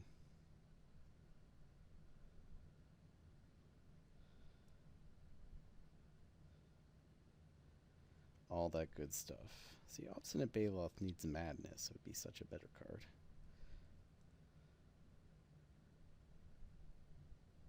That's weird where it just gives you the no option instead of, telling you, oh, you need to tap this much more or whatever. I'm going to tap... Sure, that doesn't matter. Okay. If I draw a land, any land, I can do that. Alright, and then we're going to beat in. Oh, but you can flip this guy this turn, huh? How about that? Green, blue, blue. Cast that guy. Yeah, so he can flip this guy and block, so our attacks are not good. He's probably going to flip the Exalted Angel this turn. It's going to be a little bit annoying.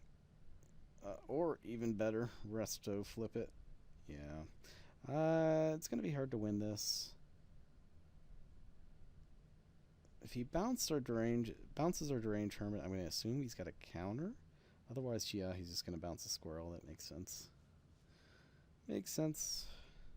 The good news is I don't think he's got a counterspell, although he may now. Well, this is draw a card scry too, so he's got a couple of 2 random draws there. He's kind of tapped out every turn though, so I don't think he's got a counter, although he could have like Mana Leak or something. I don't know. Last turn I guess he wasn't really tapped out. Don't know.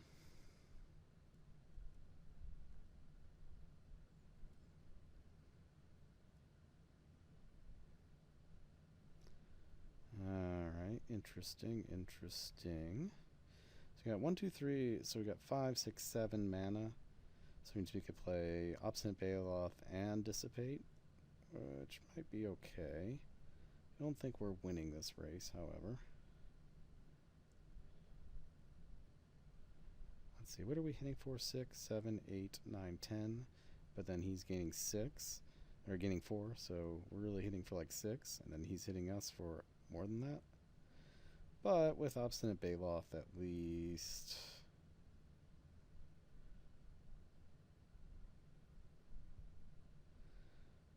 probably should tap Tropical Island just in case he's got a way to destroy lands. That would be the land he would go for.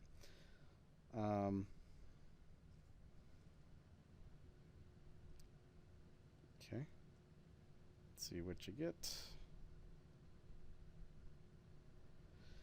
I mean, I think our chances of winning this game... Oh, Entreat. Okay, well, we get to Dissipate that. Got a good target for Dissipate, at least.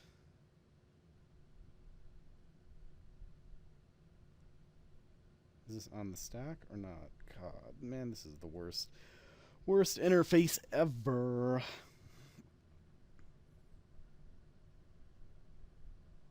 Alright, no, you do not get a bunch of angels. It's a cute combo, though. I will give you that. I like it. I like this guy's deck. I mean, it's very solid. Surprised he lost his first round. I wonder what he lost it to. Maybe just got mana screwed or something. I mean, his deck seems pretty solid. Alright. So he is tapped out, effectively. He could have days, but we can play around that. I'm going to keep an island up just to make it look like I've got, I don't even know, something. Force spike. Alright. Can't really attack with anyone, but he can't attack either. If he doesn't have a way to deal with Kaiga, we do get to start beating in, and he's not really in a great spot. I don't know if he's got like a Wrath here or something. It's kind of what it looks like. He's going to Wrath the board here. We will try to block your Exalted Angel if you want to kill it somehow. It's got to be a Wrath here, right? But Wake Thrasher after Wrath isn't the worst. Yeah. And these all go to the bottom of our library. It means we could draw them at some point. I'm going to go ahead and get a land here. Let's get an island to make our shackles better. This guy doesn't give us control of anything. And we don't even get our trigger off of Solemn. This is not fair. What order do we want to draw these in? I guess Deranged Hermit, Kaiga, Baloth, Solemn, Squirrel, Squirrel, Squirrel. Sure. But he is tapped out again, so I mean, we get to play Wake Thrasher. He doesn't have a way to deal with it. We are in really good shape. Both of these get to go to our bottom. We've got a long way digging to get all those cards, so we just put down 1, 2, 3, 4, 5, 6, 5, 6, 7. So we do have 8 mana, but one of them is tapped, sadly. But, you know, if he doesn't have anything, the next turn we get to go off. Which he very well may not have a counter or whatever here. And this is where Wake Thrasher really shines, because it's just like, okay, you did all that, and now I've got one creature that can win the game, you know? I love these threats where it's just one creature who can win the game on its own. And that is exactly what Wake Thrasher is. Jeez, how did this get so big? This interface is awful. But yeah, Wake Thrasher is just great, because you can, you know, he will win the game on his own, and your opponent has to deal with it. And, you know, your opponent's rarely like getting a 2-for-1 off of killing it. You know, I mean, yeah, sure, they can electrolyze it or whatever, but...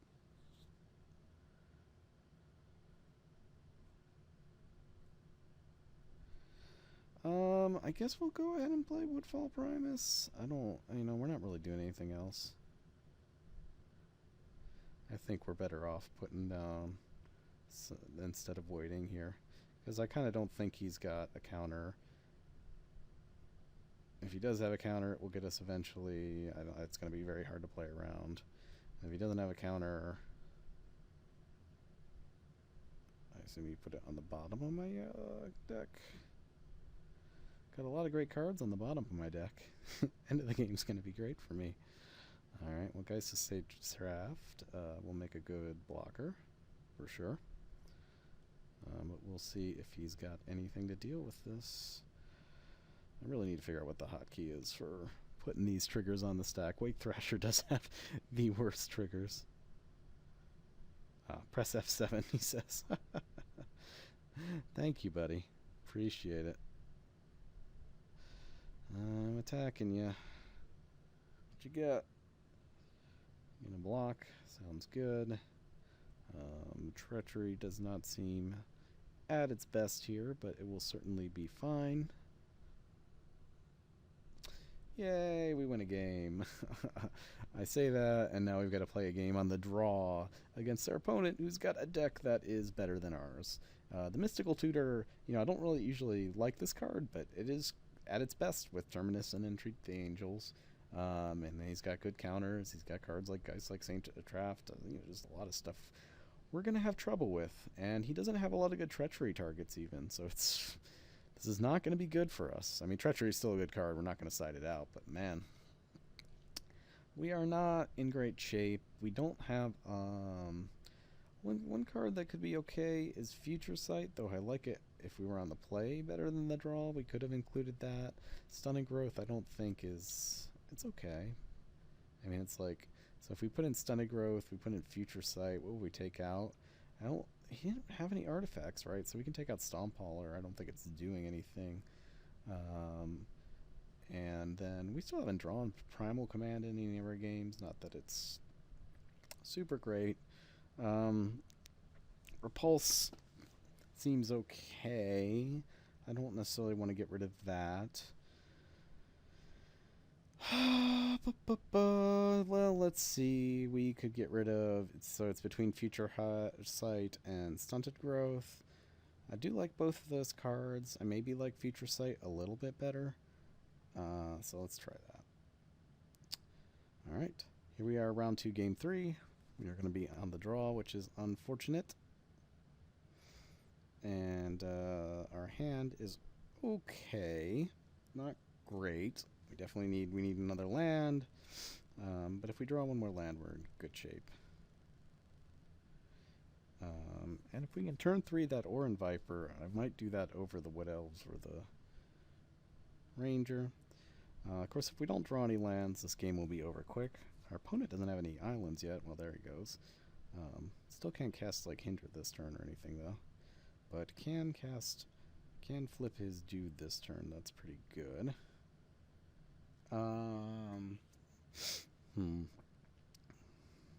So I think I'm going to just Wood Elves here, I think is the play.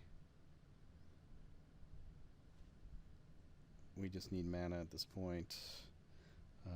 I feel like any path to victory here is going to involve having some lands, going nuts, and, you know, maybe eventually shackling his guy. So if we draw like an island here, we're in good shape. I'll let you... he's not going to flip his guy? Interesting. I mean, I doubt he's got a different flip creature, right? So we can Borderland... so we can actually Borderland Ranger, play a land Arbor Elf this turn, and even if he counters our Borderland Ranger, it's no biggie. It's either that or Solemn, but I like this a little bit better.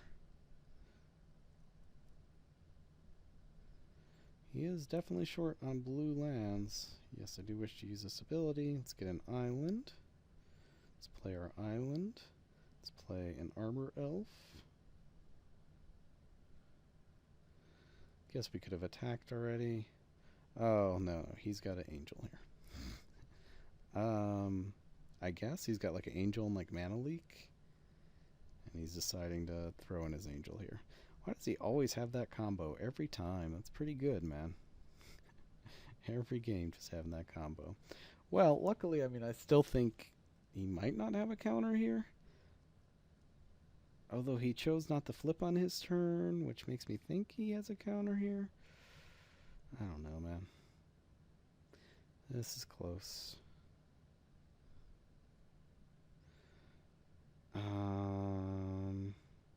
If he taps out, we're in really good shape, but you know, he's not going to tap out here.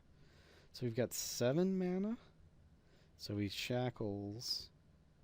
And if he counters that, we play Solemn, I guess. But a lot of his counters are going to be like mana leak, so we're this should be okay. Right? Yeah. So we're going to play Shackles here because it seems good here. We've got 4 more mana to spare. And there's not really any hard counters for 1 blue, so he might just be in a whole mess of trouble here. Okay. So now we're just going to keep up our shackles. He can have Riftwing Cloudskate, although it does cost double blue. But that is like the one answer we've seen of his to beat shackles. So, but we'll keep that in mind. But otherwise, I don't think we've seen much from him that actually beats shackles. Fact or Fiction, that's a card. So So you get 2 piles here. Ooh. Ooh.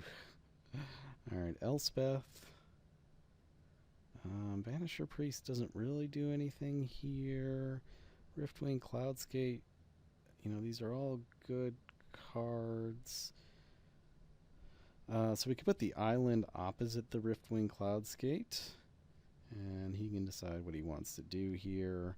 I think this is okay, because now he can't cast Riftwing Cloudskate. He can cast Banisher's Priest, but it doesn't do anything. And the Cloudskate doesn't even do much. It just bounces it for this turn, which is not crazy. So Elspeth's okay, but, you know, we get some attacks into it. So he takes the Banisher Priest, but he doesn't have the island necessarily. He's got a Ponder, so eventually he'll get that island, but before he attacks, we're going to take his Exalted Angel. And he can't do a bounce this turn, and so that'll be pretty good. We'll have an Exalted Angel. So what else does he have in his hand? He's got Riftwing and a Plains. And he puts a card on top, puts a card on top, so one of them's got to be an island, right? Some sort of blue source. So next turn he can bounce our Shackles. But, oh, we can actually destroy one of his islands. We can also Treachery one of his things. Yeah, I think we can, like, just go off next turn. And I think it will be hard for him to get ahead. So we Treachery one of his things, destroy one of his islands, and then he's got to kind of figure out what he's going to do from there. Seems like the play. But first we're going to start by taking your Angel.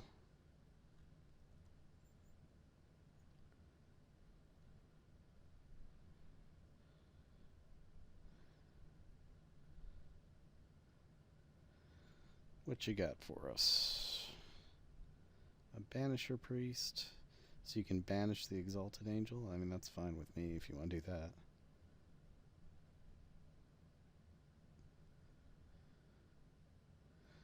I get to untap this. When it leaves a battlefield, exile a target creature an opponent controls until it leaves the battlefield. I assume when it comes back in, it goes back to the owner, is typically how that works. But that's weird that they don't actually explicitly say that on there. Alright, so we're going to untap that. Then our play is we're going to Treachery the Resto as a plan.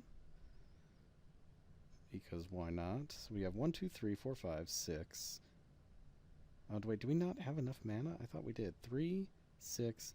We only have 7 mana. Shoot, we don't have enough mana for the Woodfall Primus. This is bad news beavers for us here. It's like bad news bears. Okay, well, this is interesting. So that makes Treachery not as good. Well, Treachery is still fine. We can still Treachery, take the Resto, and he doesn't have... He can bounce either the Resto or the Treachery, but that... Ooh, yeah. So then his bounce is really good, so now we kind of don't want a Treachery. We just want to keep Shackles up and then make him bounce Shackles and put him in... He's still going to be in kind of an odd spot, I guess.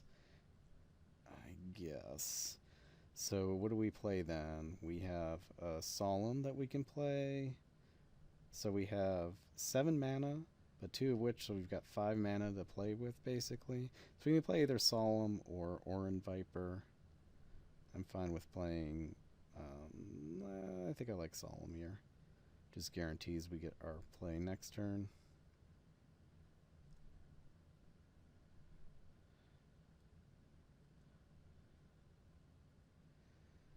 Yes, we do wish to do this. We're going to get an island. Unlimited islands. Alright. So I think we're still in okay shape here.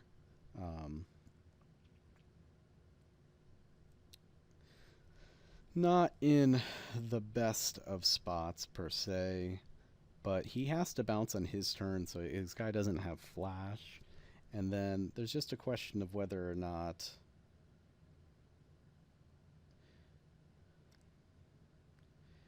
There's a question of, oh, what was I going to say? So he's got to use this whole turn if he's going to bounce this, and it doesn't actually do anything.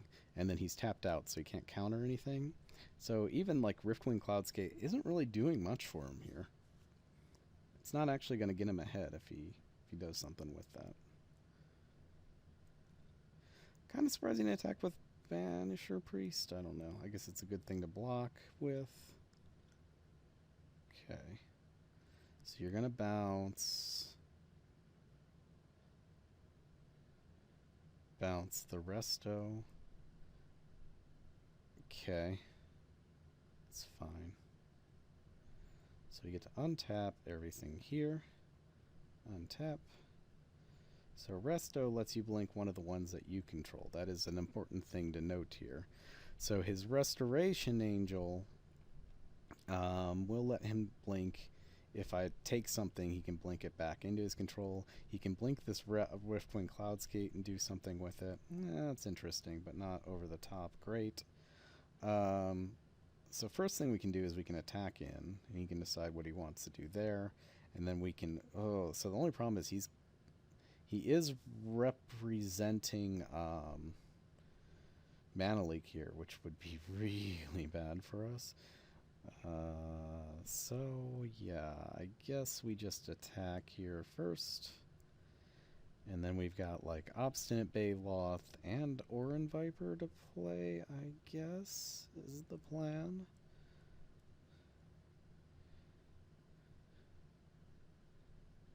You know, he's got this weird thing where, well, now he can bounce this at instant speed or whatever. So he's going to get his Angel back. Oh, he's going to block with the Cloudscape. That's really weird because you could get your Angel. When you Angel it, you can blink that. All right, I'm cool with that. And actually, it's funny because now his Angel can't actually blink Exalted Angel as it were, because Restoration Angel cannot blink Angels, as it turns out. Yes, I do wish to use this ability. I probably also need to be mindful of my time here. Alright, so with that in mind, we definitely want to keep 2 mana up. We don't care so much. Do we want a Treachery here? Yeah, I kind of like the idea of treacherying. Okay.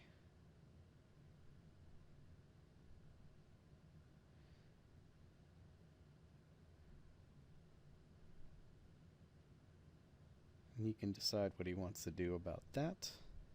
But a Mana Leak is not going to cut it here. And now we get to untap all of our things. Does he not have... we still want to leave Vidalkid's Shackles up, even if he doesn't have a counter here, I think. I think is still the right play. And I think that's what we're going to do. So we're going to play Bayloth. He could have a Wrath here, so maybe we don't want to overextend just yet.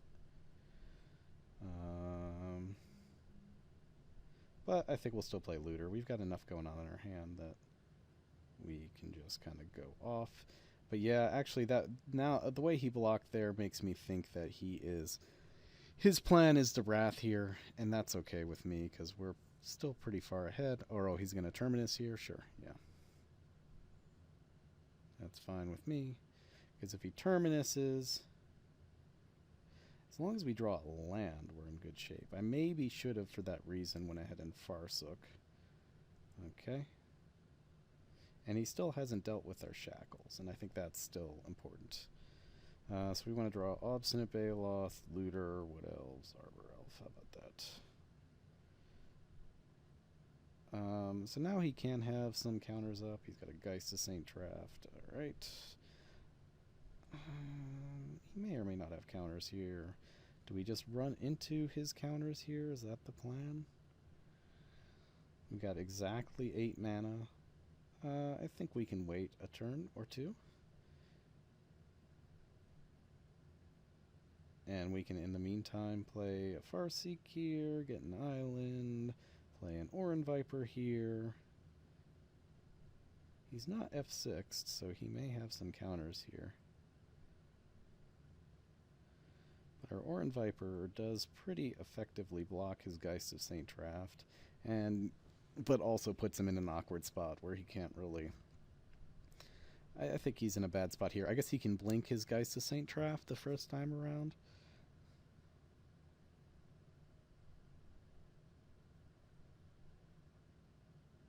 Okay.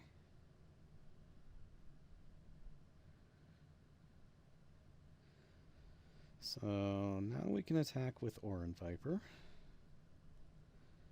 I think the shackles are just going to take the game away here. I don't think he's got a good way to deal with it. He's just not even going to bother trying to block. He's still got that angel in his hand, right? I'm not mistaken about that, right? Alright, well, if he's not going to do anything, we're just going to put some pressure on him here. We've still got shackles to keep messing with him, so I don't really see how he gets back from this. He still does have that angel, right? Am I going crazy? He just doesn't want to play it? Maybe he's got another wrath or something? He's just trying to get me to overcommit? But I'm just going to keep beating down with these two guys, I guess. Alright. I'm not sure what his game plan is here. Unless he just wants me to run out of time or something. That's a possibility too, I guess. I will draw an extra card. I'm going to keep holding on to that Woodfall Primus. I think it's just good enough that we can hold on to it for a while. Plus, he doesn't have any targets we really care about at this point. And Garruk will pretty much close out the game just as quickly.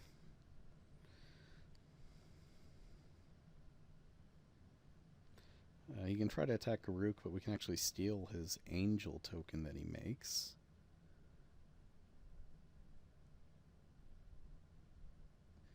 Yep.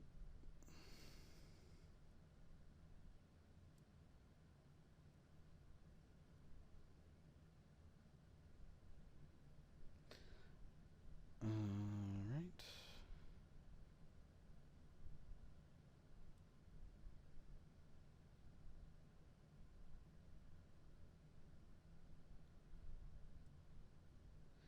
I assume he's just going to blink his dude here, but it's not going to make a difference.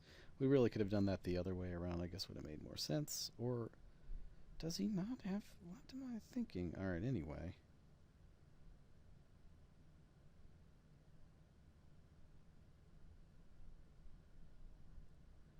Alright. Let's attack. Boom, boom, boom. Alright, so I think we're going to win this game.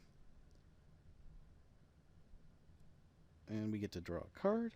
And yes, I do think we will use this ability. We got Future Sight, which is pretty good.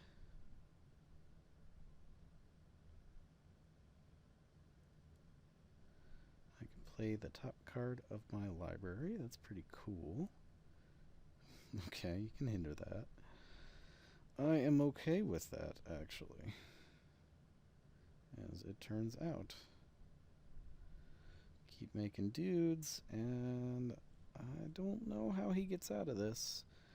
And of course, he's going to have to Wrath this turn if he's got it. Oh, entreat the angels. I guess that's something. That is definitely something. I guess I should have thought about that one.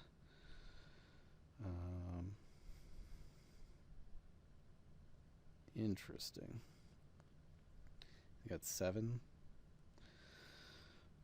Well, I think we're going to take one of these to start with.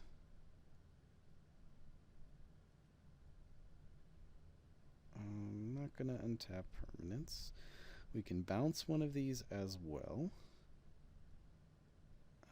What's this guy do? He can put a 3/3 in. He can make a 6 for each land I can control. So I can keep making 3/3s. He's only going to have 5 of these guys. 4 times 5 is still 20 damage, but then I can block one of them as well. Does my Woodfall Primus do anything here? No, not really. I can attack and draw a card.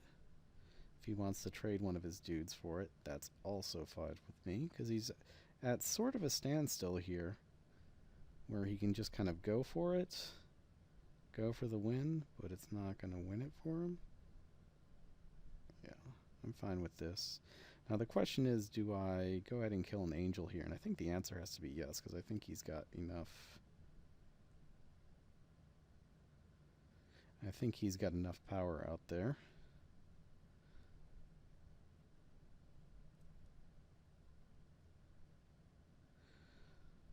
Alright, so we're going to put another beast out here. Going to bounce one of your dudes.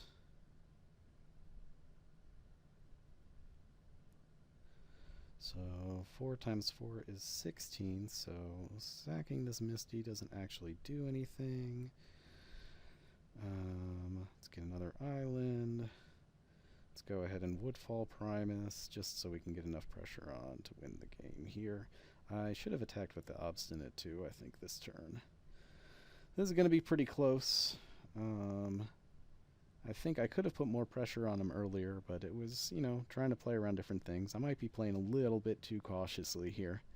But this is kind of the interesting thing of, I mean, this is just one of the many great interesting things at Cube, is it wasn't really clear here, like, how aggressive should I be? Should I just be going for the win? Should I just be holding back? What cards does he have? Of course, I should have been thinking, yes, he can miracle that at any point, and that's kind of a big deal. All right. So, now we can attack with a bunch of dudes, I guess. So we attack with a Woodfall Primus, we attack with an Obstinate Baloth. He's got to block at least those two. Actually, if we attack with everything, he's got 4 blockers. 1, 2, 3, 4, he takes 6, 7, 8. Yeah, and we're not even dead if he somehow gets away without having to block everything. So I think we do just attack all in. What you got? You got your, oh, you got your angel, your blinker. Yeah, you got him too. But he's still going to have to make some blocks and lose some dudes, so it's not free for him, and that means we still can kind of win here.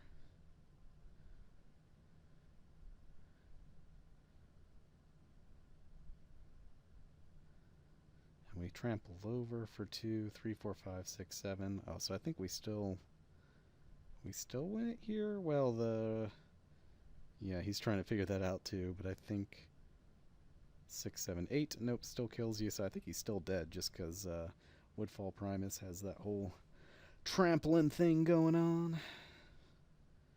Yeah, I don't think there's anything you can do. No, okay, there you go. You take 5, 6, 7. No, you're dead. By Exacxes. Yep. Yay! So that was weird. I mean, I think my opponent's deck was really good. Kind of sucks for him that he's gone 0-2 with such a solid deck. I mean, I think our deck's okay, but I think his deck is better.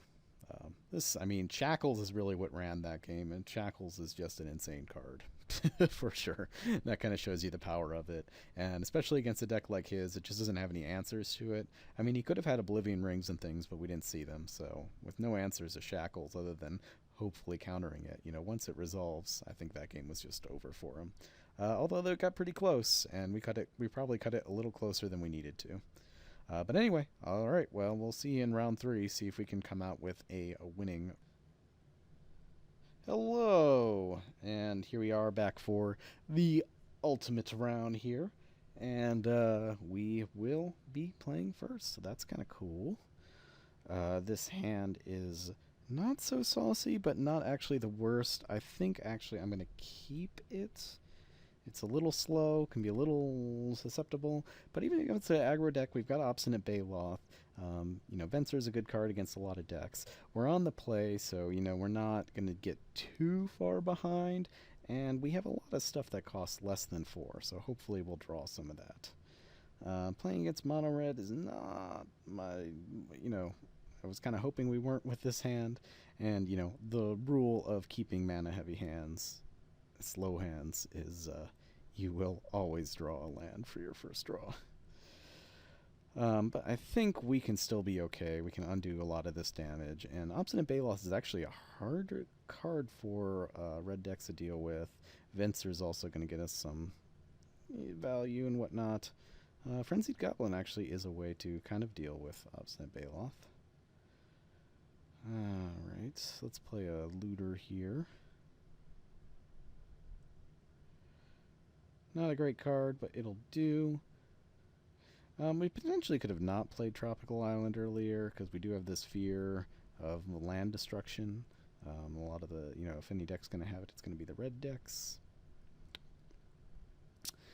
Yeah, this hand was a little sketch, but we're on the play, and so you could see, on the draw I would never have kept this hands too slow, but on the play we might be able to catch back up. We haven't taken that much damage yet. Though the Frenzied Goblin, sometimes it's very good, and I think in this case it's going to be solid. Go ahead, pay the red, pay the red. Aw. Unfortunately, I cannot block anyway.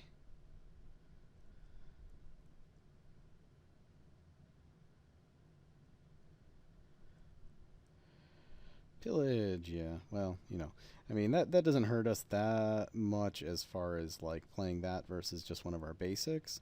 But it does hurt us a little bit in that we can't do anything. Although, luckily, we have this card this turn to play. Although, again, we may not have wanted to play non-basic there again. And I should have definitely waited to loot before decided on my play. Wake Thrasher, or I think I'm just going to ditch Woodfall Primus. It's just going to be too slow to win this.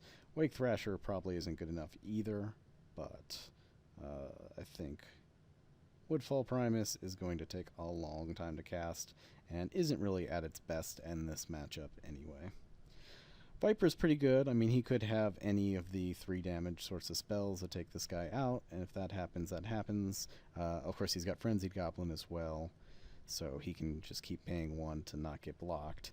But if this guy lives, then when we play our Baloth, he's got to make a decision of who gets blocked, and so, but certainly he's probably going to have some burn spell or something else going on. Hero of Bladehold would be pretty... is it Hero Bladehold? No, the red hero would be really bad for us. This is also a little bit bad for us. Yeah, it's actually pretty bad. I'm not sure if we're going to be able to win it here, but we're going to try. Oh, we're going to try. So we've got Repulse, which is okay. We've got Venser, we've got Obstinate Baloth. Alright, so I think the first thing we're going to do is, I think we're just going to keep attacking our opponent. And then we're going to play a big dude. So first we want to draw the card first. So draw a card. Yes, I do wish to draw a card. The drawing is... okay.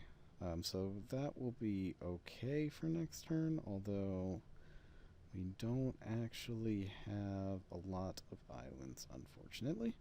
But maybe we'll draw an island next turn. Add green, green, green, green, blue. So we'll gain some life here. And, I mean, the problem is he's got Chandra here, so he can very easily, he doesn't even have to spend mana to make this happen. He also has a tech edge here, which is going to be kind of annoying. Again, we couldn't really play, maybe we could have played around that with looting, but it wouldn't have been much better shape either way.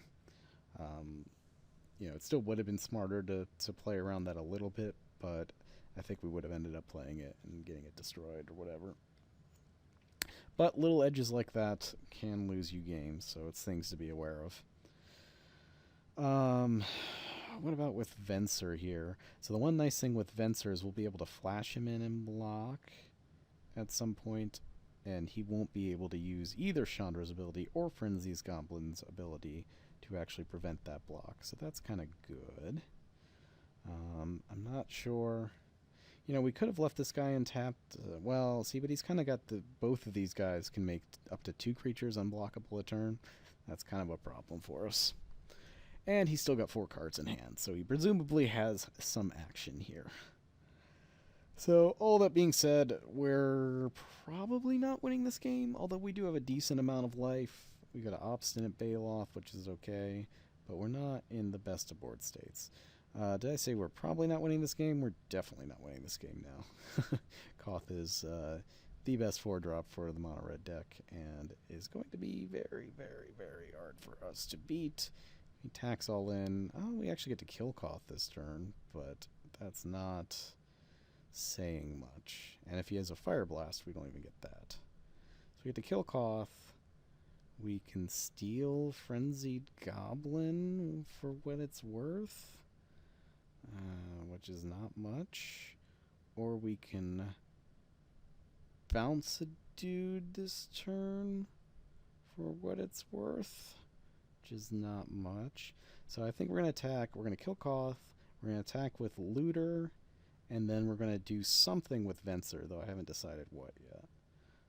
But let's go ahead and do that first. So I'm going to attack Koth.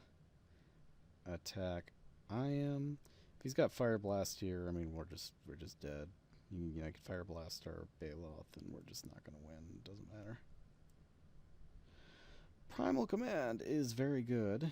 I think it's better. I think all the cards are better than Wake Thrasher in this specific situation here. We could put Chandra on top of his deck and gain 7 life is a plan, but I think getting him with Venser here is marginally better, and then we can Primal Command next turn. I think that's fine. Of course, he can start zeroing Chandra for some value here, so there's that. I'm still not sure who I'm going to bounce here.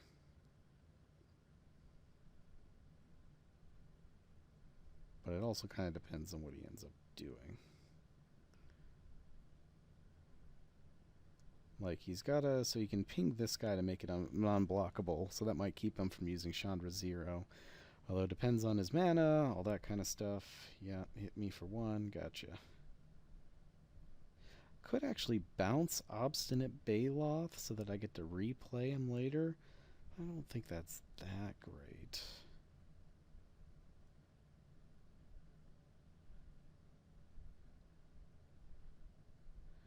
Okay.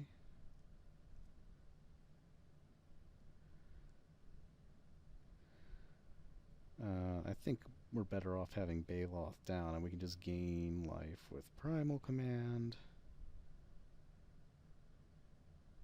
So I think we're better off bouncing. Oh, I don't know. And we could bounce Frenzied Goblin. He's got to replay it this turn, which will cost him mana. We can bounce Mountain, and it kind of does the exact same thing. We can bounce Chandra, which means he gets an extra activation, but he's got to spend his turn replaying Chandra. And then we just keep making him do that, and that's a little slow for him. Yeah, let's just bounce Chandra. I think that's still the best of the plays we can do here. Now, if he's got a burn spell for our Venser, things kind of suck, but it does not appear he does, so that's awesome. That is what we like to see. I am just going to make the trade here. I could kill off Frenzied Goblet instead, but I think this actually pays off better in the long run. We can always Shackles the Goblin too later on if we want. We could die to burn here, though. We are at 5. Should note that. Which could have been a reason to Primal Command there, but I don't think it'd be much better. We know Chandra's is one of his cards, so he's got 4 other cards. You know, they've got to be something, right? I don't know. We'll see. But next turn we get to gain 7 life. We'll have a couple guys untapped, so he can't really... he could Frenzy Goblin plus Chandra, but it's not doing much. And he's going to have to recast Chandra, because we're going to put it on top of his library, I think, is the plan. And then we can start fiddling around with other things too. So we'll see. We'll see what happens here. Plated GOP'd. Okay. That's something. And Fork Bolt that. Okay.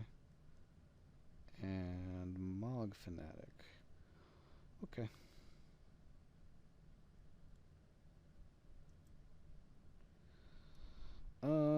We still really need to gain the life, I think.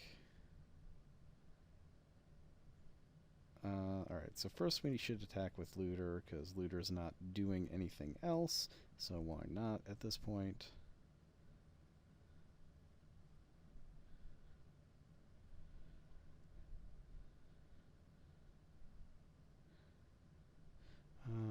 only problem with bouncing a land here is that just means he gets landfall with plated geopede. He could have been sandbagging some lands anyway, so it might not matter, but we shouldn't give him that for free. I don't think. There may be a better play here that I'm just missing, but alright. Discard a card. I think Forest is slightly better here than Repulse, just because we're probably not going to have time to play Repulse. We could play Deranged Hermit. He can kill it with Mog Fanatic. But that's still, he still leaves him kind of in a weird spot. We can Primal Command to gain 7 life. What is it? Gain 7 life and search for a creature.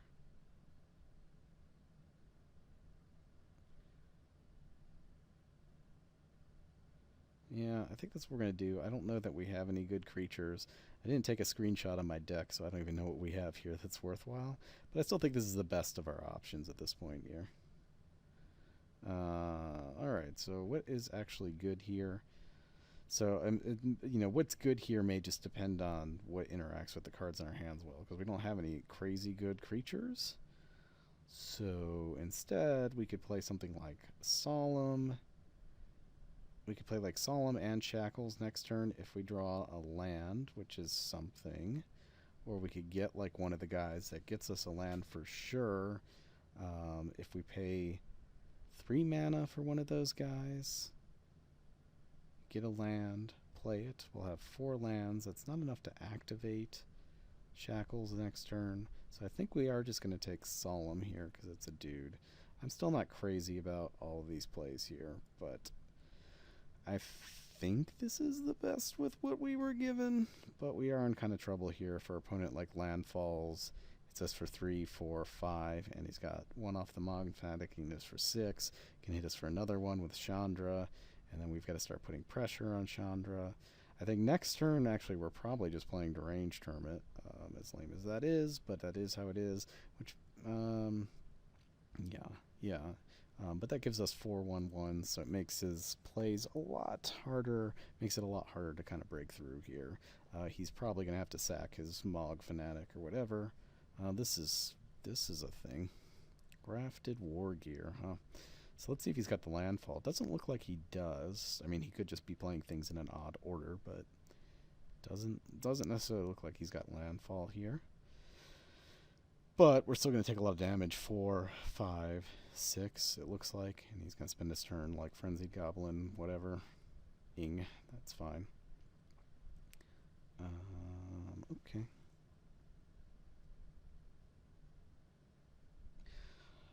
Other options would be to Shackles something. Does that really do anything for us? Not in particular. We can Shackles any of his creatures at this point. I forget the way this is listed to equal number island.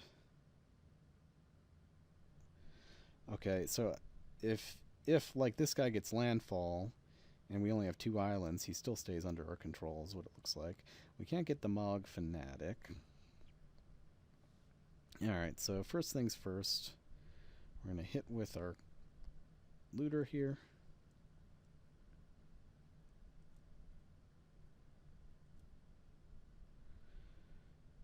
I'm going to draw a card. Cryptic is cute. Does it do anything for us right now? We'll have 1, 2, 3, 4, 5, 6, 7 mana this turn, which means we could play Shackles and Cryptic this turn. Interesting. Instead of playing our Solemn. That's very interesting. And we can bounce Grafted War Gear, which will kill the Fanatic and force him to do something with it. Yeah, I actually kind of like that. Alright, so let's discard our Solemn. Let's play our island here. Let's play our Shackles here. He's going to think we're going for the Shackles. But the reality is we're going for a Cryptic command. And so he might replay his Chandra here, which would be the best case because we get to counter and tap. And then next turn we untap. We've got Shackles. We also, and we can play our deranged tournament, so that sets us up for a really good turn. We are still only at 6 life, however, and really 5 life with the Mog Fanatic here. So we could die to burn at any moment. I don't know how burn heavy this guy's deck is, but we're not really in the greatest of shapes, as it were. As it were. Hate that phrase. um, but yeah, we'll see what he decides to do here. He's got 3 cards in hand. One of them's Chandra. Alright. So we're going to turn opponent into owner's hand and tap all creatures my opponent controls. This thing, what does it cost? It costs 3 too? Yeah, so it's going to be expensive for him to replay, which is another reason to do this. Boop, boop, boop. So now he doesn't get an attack. He's got to get rid of his Mog Fanatic, all that good stuff.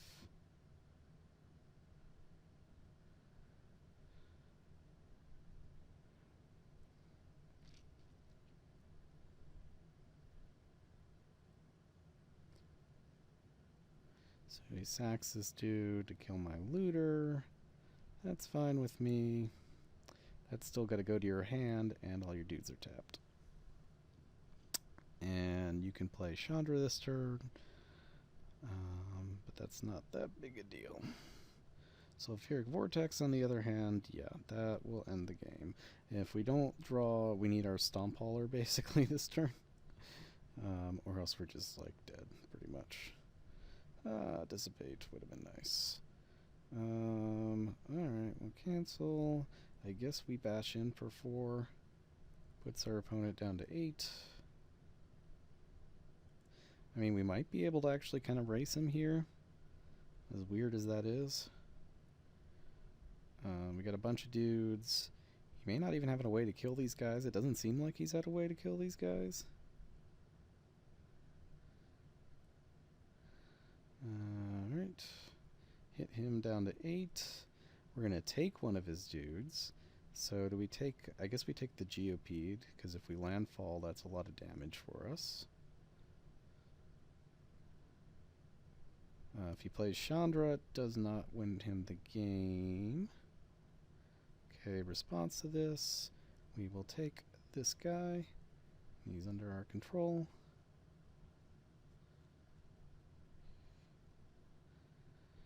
And I do believe that's how it works, that I get to continue to control him. Yep.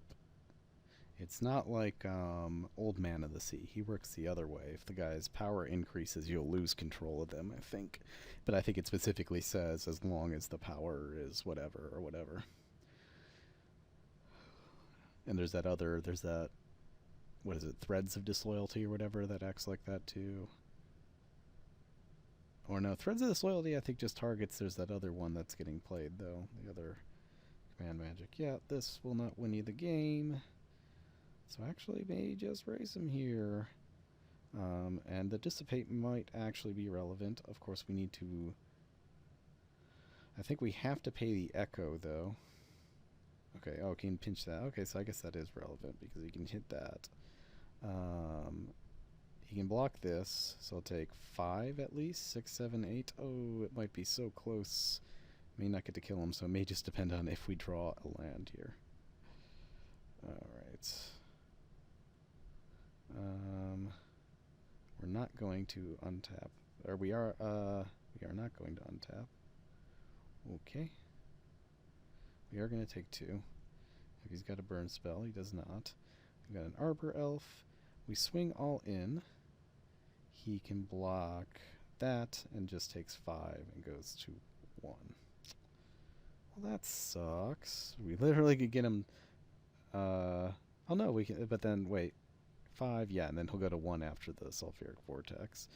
I mean, I guess we see if he makes the correct block here. But, yeah, we're definitely losing this. Attack you, attack you, attack you. Oh. I had all these cards prompt, but I screwed it up. Anyway, I guess we'll see if he messes this up somehow. Sad too. If we had drawn a land, we would have won it.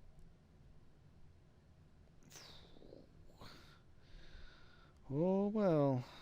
I guess we play an elf. All right. We're just yeah, we're just dead on board anyway. Yeah, whatever. All right. Concede game. You got me. That sucks. Man, was close on. There was that stomp hauler we needed to. All right. Well, that was interesting, but unfortunate.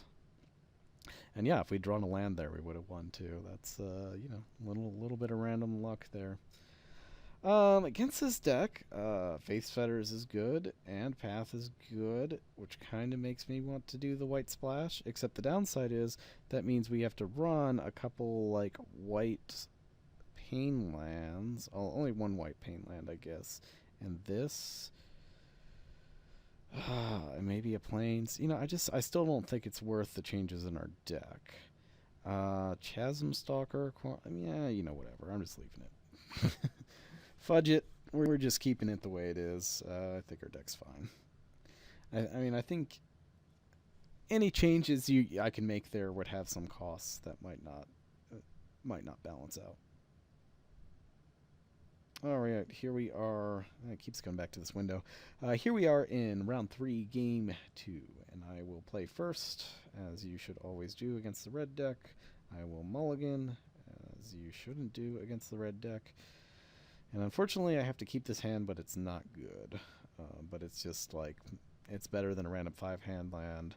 Borderland Ranger's not the worst, but if our opponent starts with another 1-1 on turn 2-2 on turn 1, we might be in a little bit of trouble.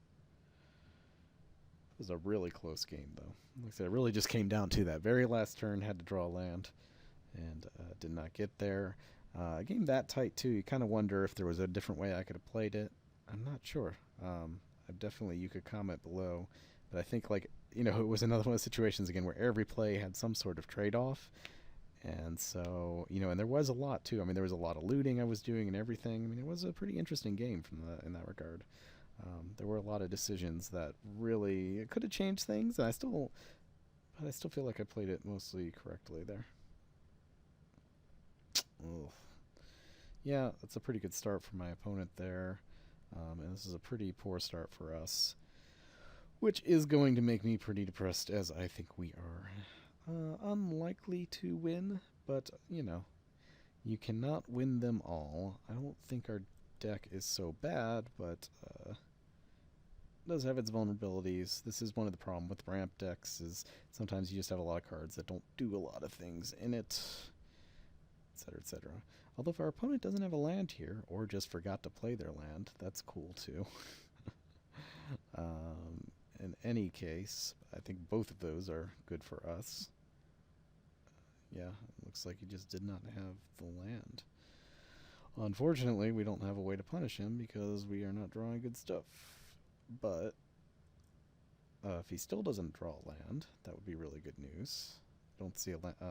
Boo. Oh, man. That's like a really good land against us here, too. Because we're not doing anything. Golly. Well, we had that glimmer of hope for just a second there. And now, not so much. Interesting that he's giving us this choice. I guess, though, I think we just take it, though. Because this guy is kind of keeping these other guys back. Vortex. Oh, well, that's perfect for us. I'm fine with that. I mean, I'll take 2. You basically, yeah. Made me take 2 damage. It's a 3-mana shock. I am okay with 3 mana shocks, and now I feel much better about not killing my Borderland Ranger there. Alright. Well, that turned out a lot better than I would expected. If he had just had me not block and then tapped one of my lands, it would have worked out better. But of course, from his perspective, like, that's really hard to suss out. Granted, we're still not in great shape. We're at 12 life. But hey, Sulfuric Vortex is out of his deck. That's a good thing. He can still make it so I can't block with my Stomp Hauler, which means I probably still have to take 3 from the Geopede here. But he is sort of just having a top deck land, so I guess that's not the worst thing for me. I don't know. I'm not feeling great about our situation still, obviously. But all our life gain spells are live now. Well, he's got Chandra here, which makes blocking not still not impossible because he doesn't have the mana to make the other guy unblockable. But it's going to be pretty annoying coming in here. Pretty annoying. So we really need to draw one of our life gain spells. Ooh, yeah, please attack. That was very incorrect. I will take that. Alright, well, if our opponent just misplays like that... oh, wait, actually, no, I guess he doesn't because he can Log Flag, but that's okay. That was as I'm making fun of my opponent. I wasn't making fun of him, I just thought he misplayed. But that actually was totally fine for us. Really wasn't going to get much better than that, I think. We'll play a Solemn here. Actually, and we can Woodfall Primus his Chandra, so that's cool. And I think we'll get to do that. I think we get to do that next turn. Yeah, we've... Oh, no, we do need triple green for one of our cards, so we better get... Oh, no, but we got... whatever. 3, 7, yeah. So next turn we'll have 8 mana, so that's nice. And that means we'll just get to Woodfall Primus as Chandra, so we don't have to feel as bad. Unless he ports us, that is something he could do. Now here, he can make both our guys unblockable. That would be annoying. Hopefully he doesn't keep mana up to port. Doesn't look like he's gonna. Grafted War Gear, yeah, because he's gonna just make both of his guys unblockable. Play Grafted War Gear. And so we're still not in very good shape, as it turns out. Yeah, gotcha.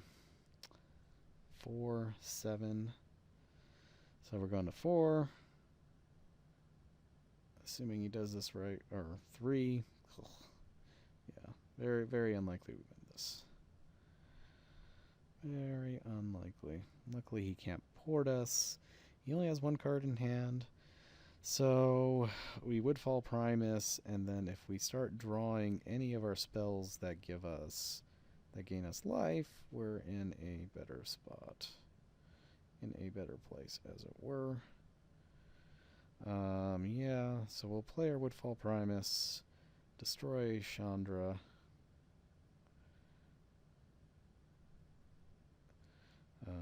Destroying Grafted War Gear is actually not bad too, but not really what we need to be doing here, because now we can block his dudes, and that's what we're going to do. So now we need to gain life before he draws the burn spells, basically. So he's either got it or he doesn't. Yeah, he's got it. Rift Bolt, yep, that will do it. Well, I don't think our deck was that bad. Shackles obviously is awesome. We have some, we have some good cards here. I think we definitely could have won this matchup, but we just had some mediocre draws.